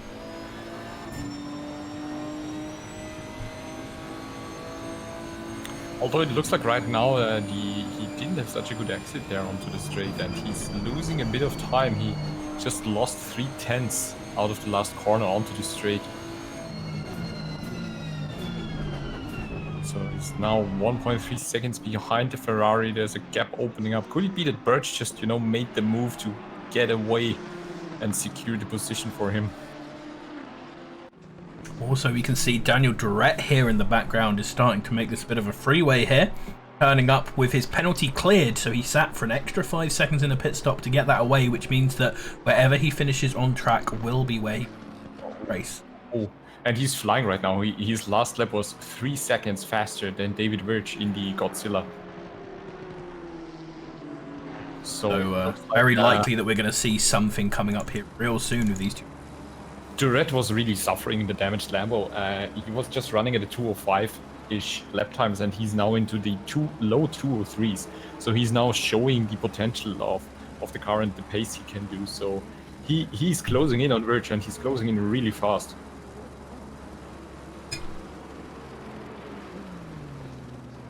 And the gap now down to only 1.5 seconds. Just to remind as well, Daniel Durrett, who is right now pushing for 11th position, started 32nd on the grid with a grid penalty. Similarly, Mark Turner in 13th right now also started 33rd with a grid penalty, and Marco Jurek, who was in 31st with a grid penalty, is in 16th. And I think Durrett was even involved. I think Durrett just was not involved in like the crashes in the first lap, but then he had a huge hit into the wall, so he could have been much further up there in the grid. But he's doing a brilliant job, and he's now really coming up the back of Wirch in the Nissan, and he's going for the move pretty soon. He's 3 seconds faster per lap right now. It looks like Wirch is actually struggling because he lost. He's now over 2 seconds behind Birch in the Ferrari, and going a little bit wide there. And is Durrett setting it up? No, he can't dive in there. So it's just always not a good idea to. Hopefully he can get the run out of here and dive into turn 1, because he has been incredibly fast. And as you said, David Wirch has been falling back. He was on Ray Birch's backside for the entirety of like 5 or 6 laps, and now has just fallen off from it. Yeah, perhaps he was 1.5 seconds faster on the last lap, and he just nearly misses the spot there, and just avoided Virgin in the Nissan. That was really close. It was a bit too close for my taste, but that's the tricky part when you have a car in front of you with a driver who seems to be struggling a bit with the pace, and you never know what happens. So you really have to be prepared and consciously brake just a little bit earlier to be safe there. So. Daniel Durrett, following David Wirch. Obviously, Daniel Durrett has had his issues earlier on in this race, so he doesn't want to make some of those mistakes again. He wants to have a clean lap following this guy and a clean overtake when he can make it. So, being nice and cautious here. And he's really closing in the second sector, and You see Verge going a little bit wide, and Duret thought about it, but again, he was not expecting that. He was not in the position to profit there and dive in. So again, just letting Verge in the Nissan, just having a go, letting him off easy, and he lost a lot of momentum there out of the turn, and I'm pretty sure he will catch up easily again. So this looks to be our fight right now for the last 10 minutes of the race. Absolutely. Also, Kevin van der Heck in car 13 has been given a penalty, and I believe causing a collision at the start of the race. Yeah, this is finally the response. Obviously, a big incident at the beginning, and they've been looking over it in between doing the updates for the more recent incidents, and they have decided that Kevin van der Heck should take the blame for the huge first lap incident, and it's going to take 10 seconds for that. As we see Daniel Duret, he's had a really good exit out of that chicane. He's now side by side with the Nissan, and he's going to have to try and get a better break into this last corner and stay ahead of him. No, I just... Oh, the Nissan squeezed him a little bit there, and it's got a bit too far in and has been turned. Luckily for Daniel Duret, he is still okay. And luckily for the Nissan, he just had a half spin, so he didn't actually lose much time at all. And Daniel Duret can now set off on the chase for David Wirch. I was just really concerned that something might happen there, and he was just a tiny bit later on brakes, and Wirch turned it in a bit. Unfortunately, Wirch caught the Nissan really quickly and is back on track. And Duret, yeah, as you just said, he's on the charge. And if I just look at the times right now, Wirch in front of him is currently also 2 seconds slower than Duret. So he's just having an incredible run right now in the repaired Lambo, and just shows us the potential he has in the car. That's incredible to see after he was starting from the pit lane. Duret's last lap time was faster than Ray Birch's fastest lap time in this race. So he's definitely going to be getting his hoof on right now to catch the Ferrari and try to make a nice clean job of overtaking that. And at this point, he might even be able to get another position, because even if he doesn't manage to overtake anyone else on track, he's coming dangerously close to the 10 seconds behind Kevin van der Heck, in which point he will be gaining his position. Oh yes, exactly. Van der Heck will lose, unfortunately, at least 3 or 4 positions because of the penalty. And Nickel is trying to put one on him even before then. Oh yeah, it's getting really close, actually. Right behind up here, this is the fight for 7th position in this lovely JPS style Aston Martin livery.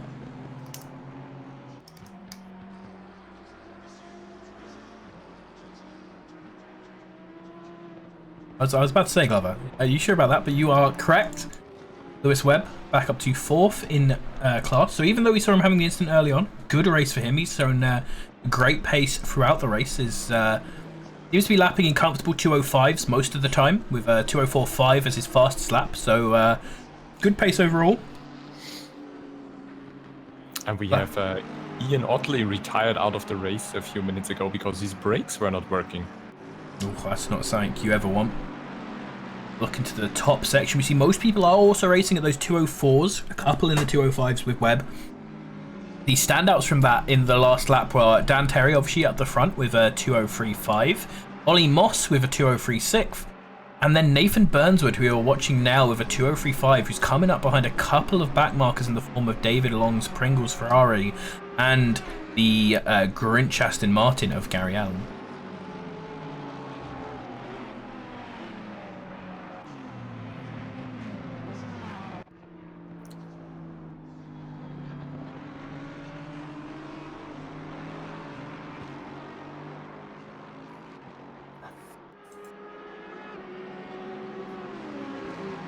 Why, again, I have to say, isn't it nice to race at Suzuka at this time?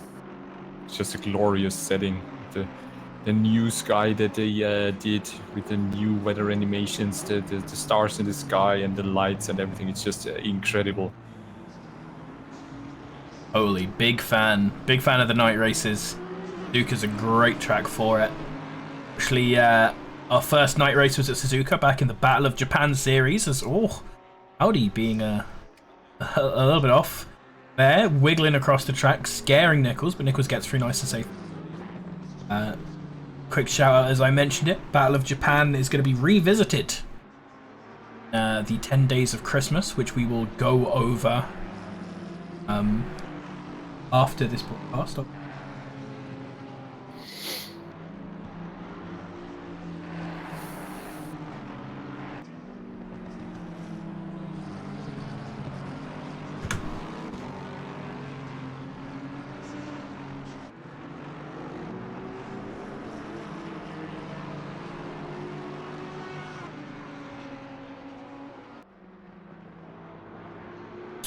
Oh, Nichols is still hunting down Kevin van der Heck, who is now sitting behind a back. Yeah, in the last lap they both had a really low 205-ish, and the back marker is going wide, but that just gave Nickel the chance to close in, as Van den Heck has just had to lift it and brake a bit more than usual. Just ahead of them as well, Keith Griffel is closing up on Marcus Haller.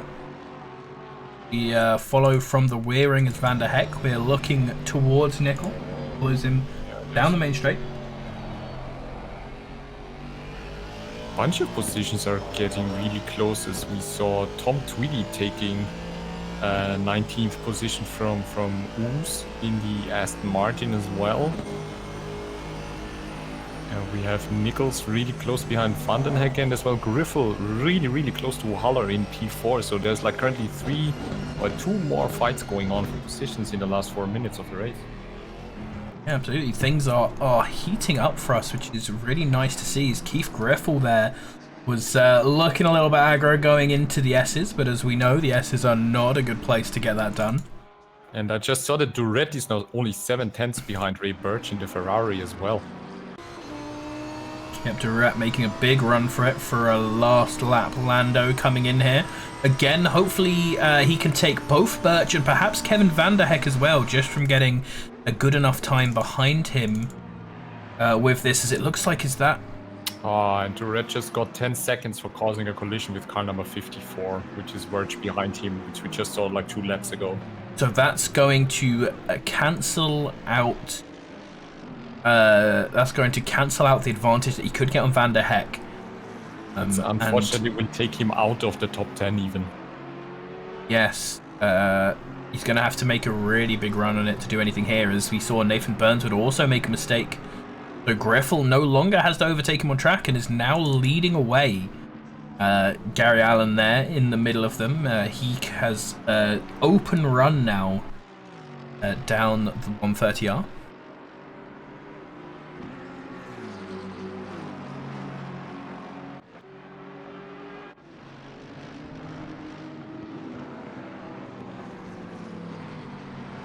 We just have 2.5 minutes to go, and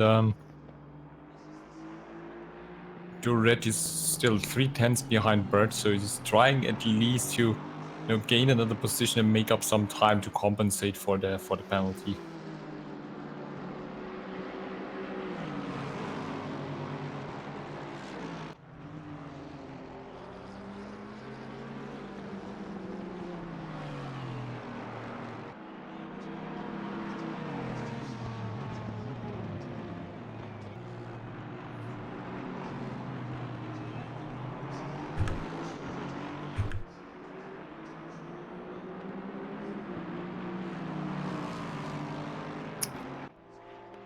And Peter Nicol is again getting closer to Van den Heck in front of him. I mean, he will get the position anyway because of the 10-second penalty, but it just looks like he wants to push it a little bit more. He wants to have a fight.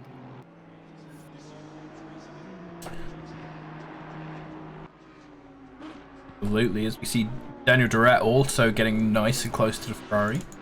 You're gonna have to be hopping between these two incidents for the rest of the race, it seems. Gaxamail in Twitch chat is stating that with the penalty on Duret, Webb might just get the 3rd place in the AEM split. It will be close, so thank you so much for noticing that. And yeah, this is something we have to pay attention to. It's gonna be really close, actually. Yeah, totally. Webb can get a lot of points here out of Daniel Duret's demise. Ollie Moss also has come in within the 10-second window of Paul Krampf, so Ollie Moss looking for a second position. Should still secure a victory for Paul Krampf. Daniel Terry is quite far behind, not having the greatest run up until Brands and Suzuka, which are definitely most driven tracks. Yeah, and Terry is now on his last lap, so he's about to finish the race very soon.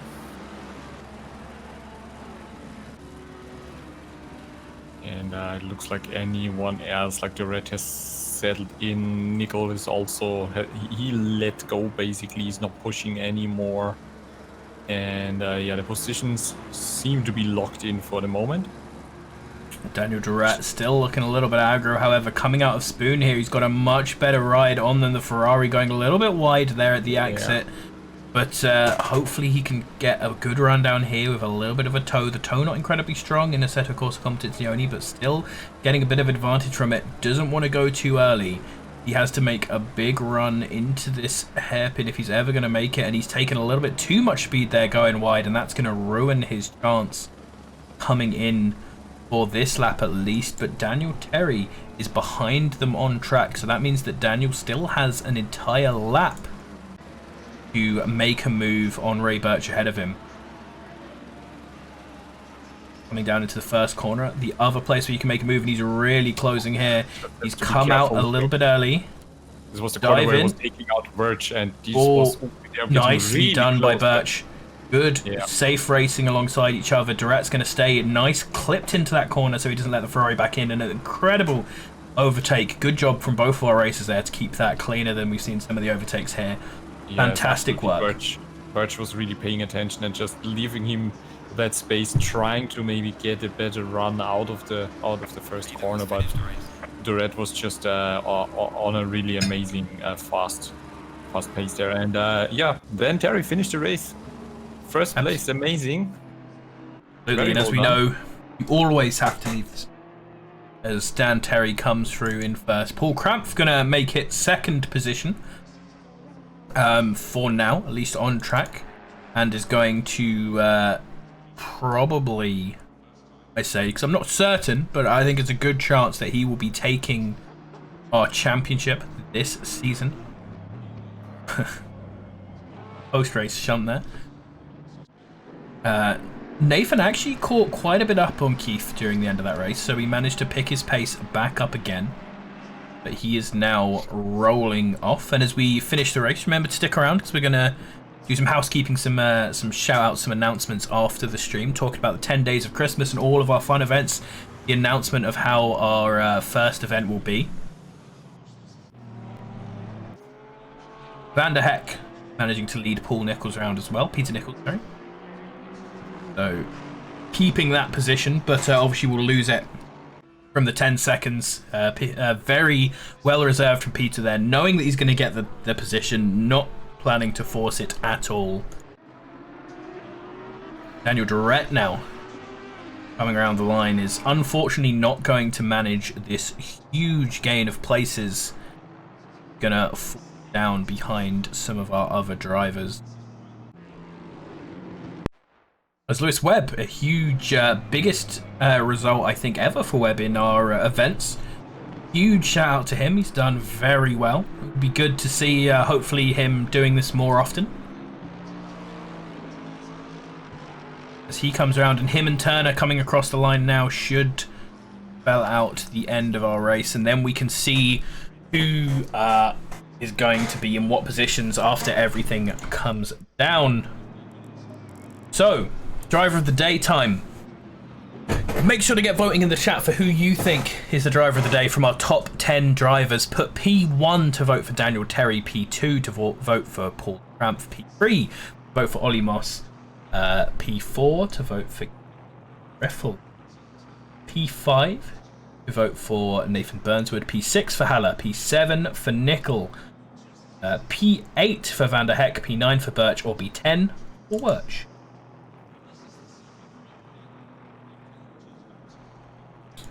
Dan Terry, who won both of our races at Silverstone.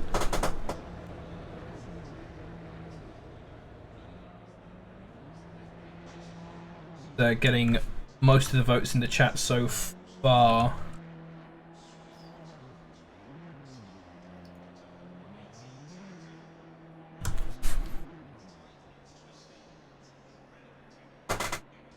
P2 and P3 to vote for. Who would you say for driver of the day there?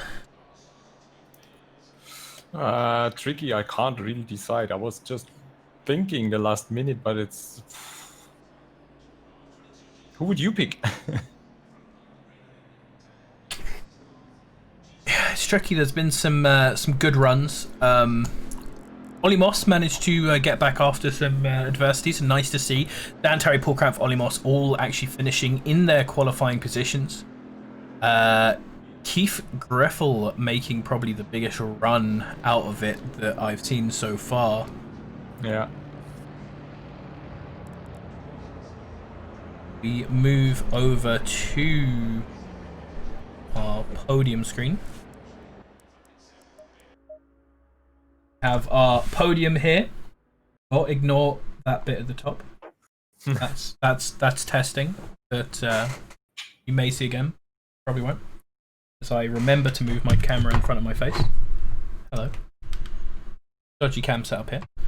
So that was just a nice angle. Dan Terry, Paul Cramp, and Ollie Moss rounding out our top 3 in the so far. And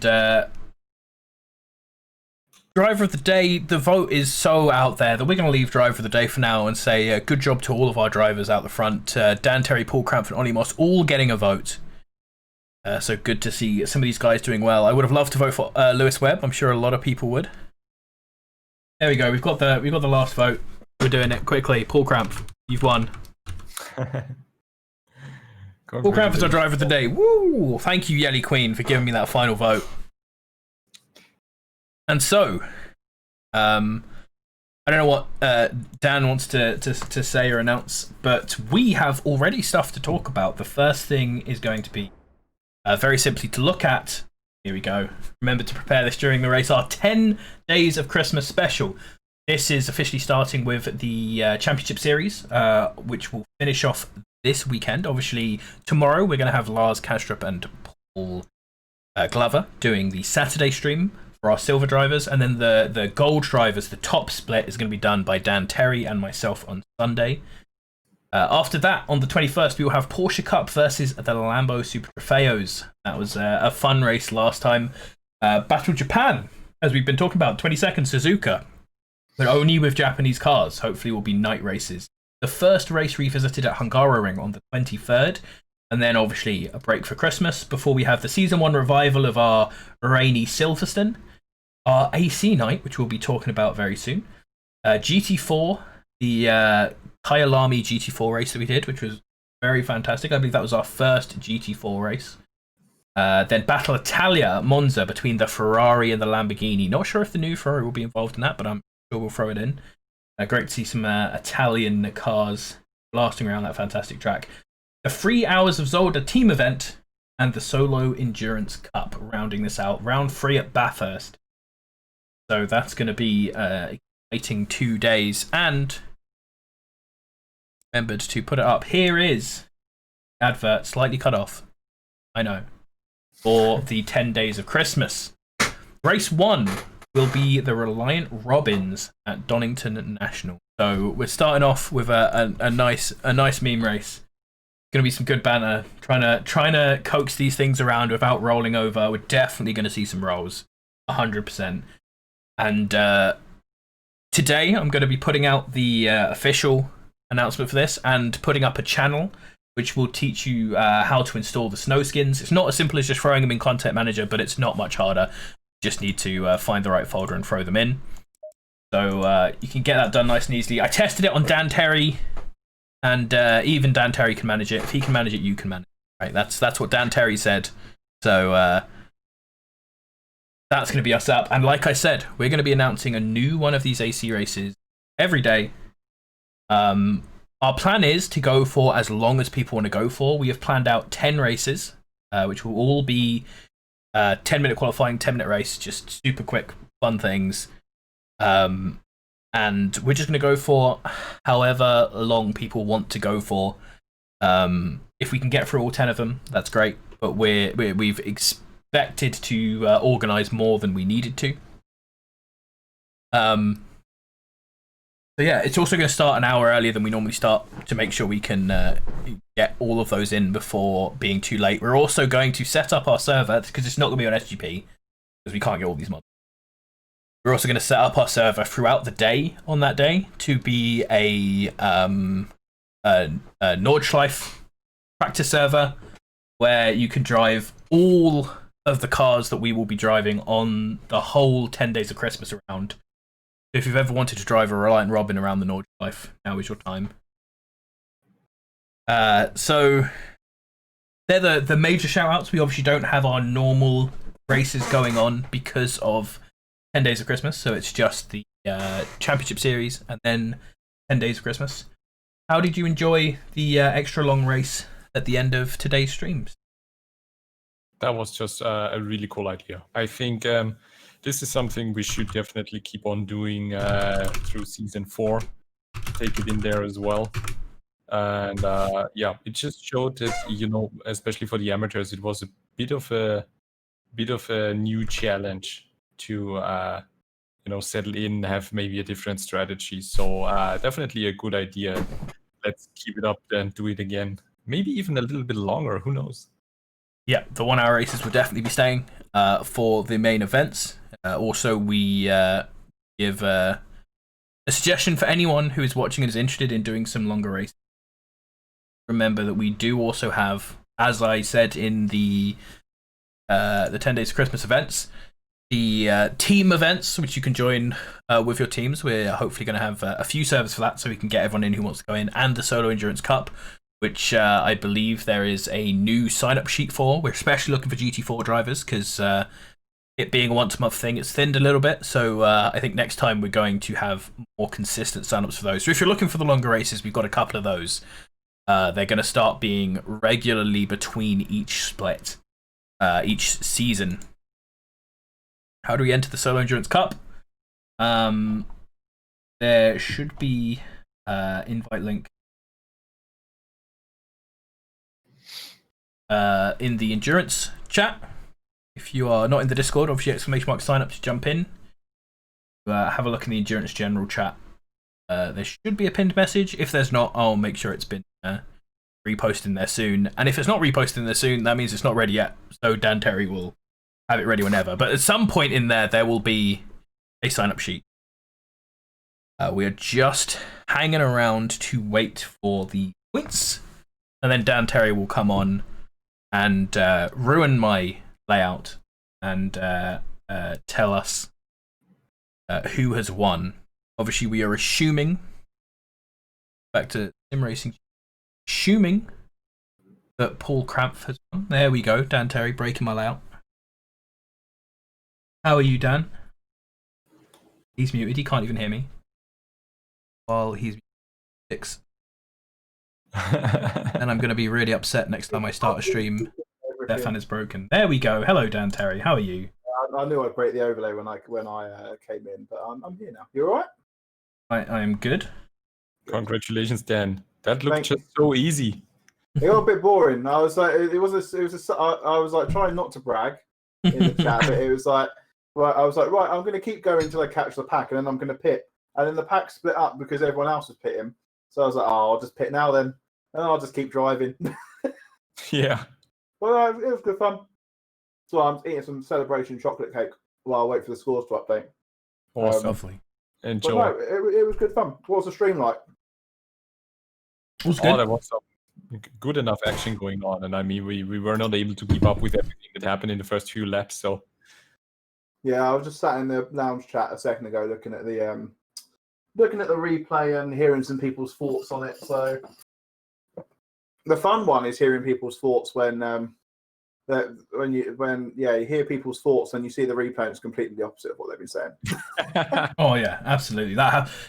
One of my most favourite things after every race, like every Sunday, soon as we're done, every solo endurance, as soon as we're done, I'm like, right, whoever I'm commentating with, I'm out. I'm gonna go see some people moaning Because they always go, "Oh, this is so outrageous. Look at it," and then it's like fine, or it is outrageous, and then it's funny in a different way. Yeah, then it's like, it's 50-50. Like, it wasn't just completely their fault; it was a little bit of my fault as well. You know that old saying that like a watch pot never boils. Like, waiting for this server to tick over so the results files go up is that at the moment. Literally keep pressing refresh on Sim Racing GP, waiting for the results to go up so we can update them. Yeah, Absolutely. But when it goes up, it will go up as a single points thing. So I just need to quickly manually double it. Yeah, since we are sitting around doing nothing right now, we've got all these highlights made up. So let's throw to that, and then hopefully when we come back from that, we'll have results. Yeah, awesome. Go for it.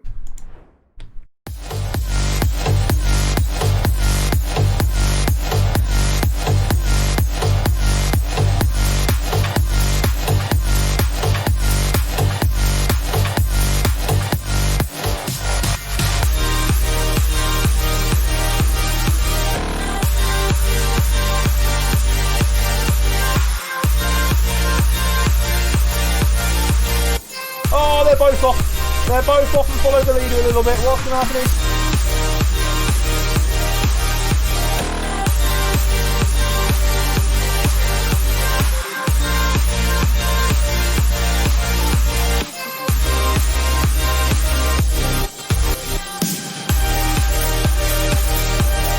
Oh, what's happening? Then the back marker has held up. Knock and boom.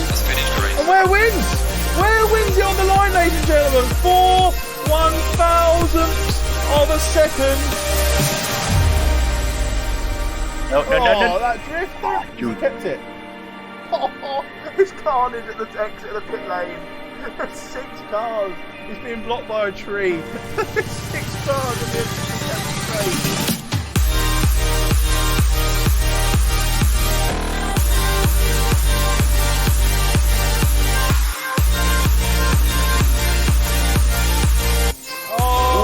Cantia goes for the dive, does not make it.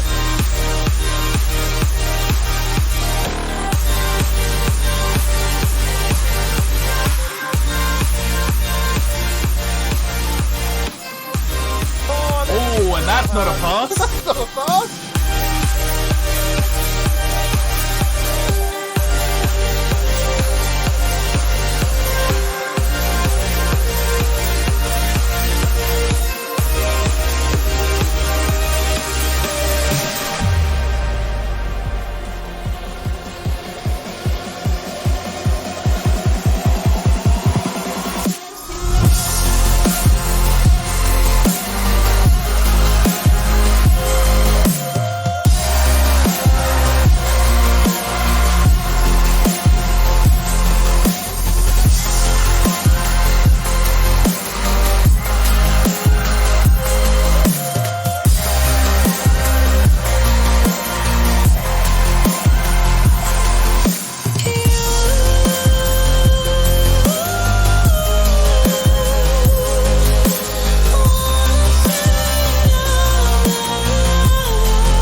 if Stefan's happy.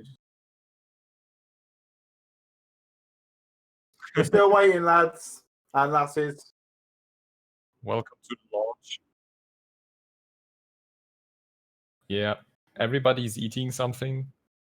I've just finished my chocolate cake. I've just finished my celebration cake. So Yeah, chocolate cake. I mean, come on, mate. My wife came in halfway through the race, and she was holding the bowl, and I was like, "That's her dinner or whatever she's eating." And I didn't realize she'd left it like out of my eyesight behind me. For the last half an hour, I've been smelling chocolate cake, and I'm like, "How have I smelt that?" And then turned around, and I'm like, "Ah, yes, celebration cake." Twitch chat is telling us that Gareth is muted. Is that really right? Yes, that is right. Yeah, no, they're correct. Twitch chat, the real chat. So tomorrow we've got silver split peoples, and then we've got the big boy stream on Sunday. So on Sunday, by the way, you two already know. Well, Gareth knows because Gareth will be there on Sunday. We're having the race. Then we're having then we're doing season 4 announcements. Oh. Then we'll do Stream Racer Party, where we're instead of filling like we are now until SGP updates their results. And then we'll do the final results. But good point, actually. Give some results in music in the background. Look. Yeah, go for it. We could just, sing some Christmas songs. No copyright, because I have a feeling someone on a Saturday evening has been playing copyright music, because when I put them onto YouTube, I get copyright strikes. Oh boy. That's why you don't see a lot of the silver split on YouTube anymore, because they've been pulled back down again. Rest in peace, those lads. At the start of the race. I saw the hype train at the start of the race. Yep, thanks everyone who's been supporting, throwing in their hard-earned money to help the Bank of Wifecoin. It's a small time bank, but brings in the hopes and dreams of many. I think we might have to put a pin in it, lads, and they'll have to talk about the final results, or they'll have to go and have a look on SGP themselves. Yeah, everyone here should have access to SGP, and if you don't, hit that exclamation mark, sign up, and hop into the Discord. Message one of us. Yeah, so we'll do that. I'll let you round off, and then we'll leave you to it. Right. Because we're still waiting. We could be waiting an umpteen and a half. Also, get out the commentary booth so I can fix the layout, please. Okay. Thank you. Love you. Bye. So, just get out. Get out. Layout is fixed. God bless. Everything's good. I was so ready to come back next week and not remember that my layout's broken and be very upset. But people were saying they enjoyed the race. Dan, you're banned from the AM split and you're banned from my commentary booth now. As we're going to say, thank you very much, everyone, for watching, everyone for subscribing, everyone for everything, the racers for racing, and of course, most importantly, the stewards for stewarding, because they're what makes the cup so special. Tomorrow, Lars and Paul Glover will be doing the Saturday split. And then on Friday, it will be the big finale. And we'll have some of the races for the 10 days of Christmas streamed. No idea which, no idea what. It's just whenever people are available. I know that Dan and Paul have plans for doing, I think, the 23rd stream on the 23rd. They're going to have a couple of big party streams where they're going to have some brews and chat and watch the racing. So sign up to any of the races. They're all up on SGP. Turn up and let's have some fun. Do you have any last words to say, Stefan, before we sign out? It's just that everyone should tune in on Sunday because it's, like you said, the grand finale, and we will have season 4 teasers coming up on Sunday. So if you don't want to miss it, tune in on Sunday. And remember the AC event, because I'm running that, and me and Pavel have made lots of posters. I hope you enjoy them. See you next time. See you next time, everyone. Bye-bye.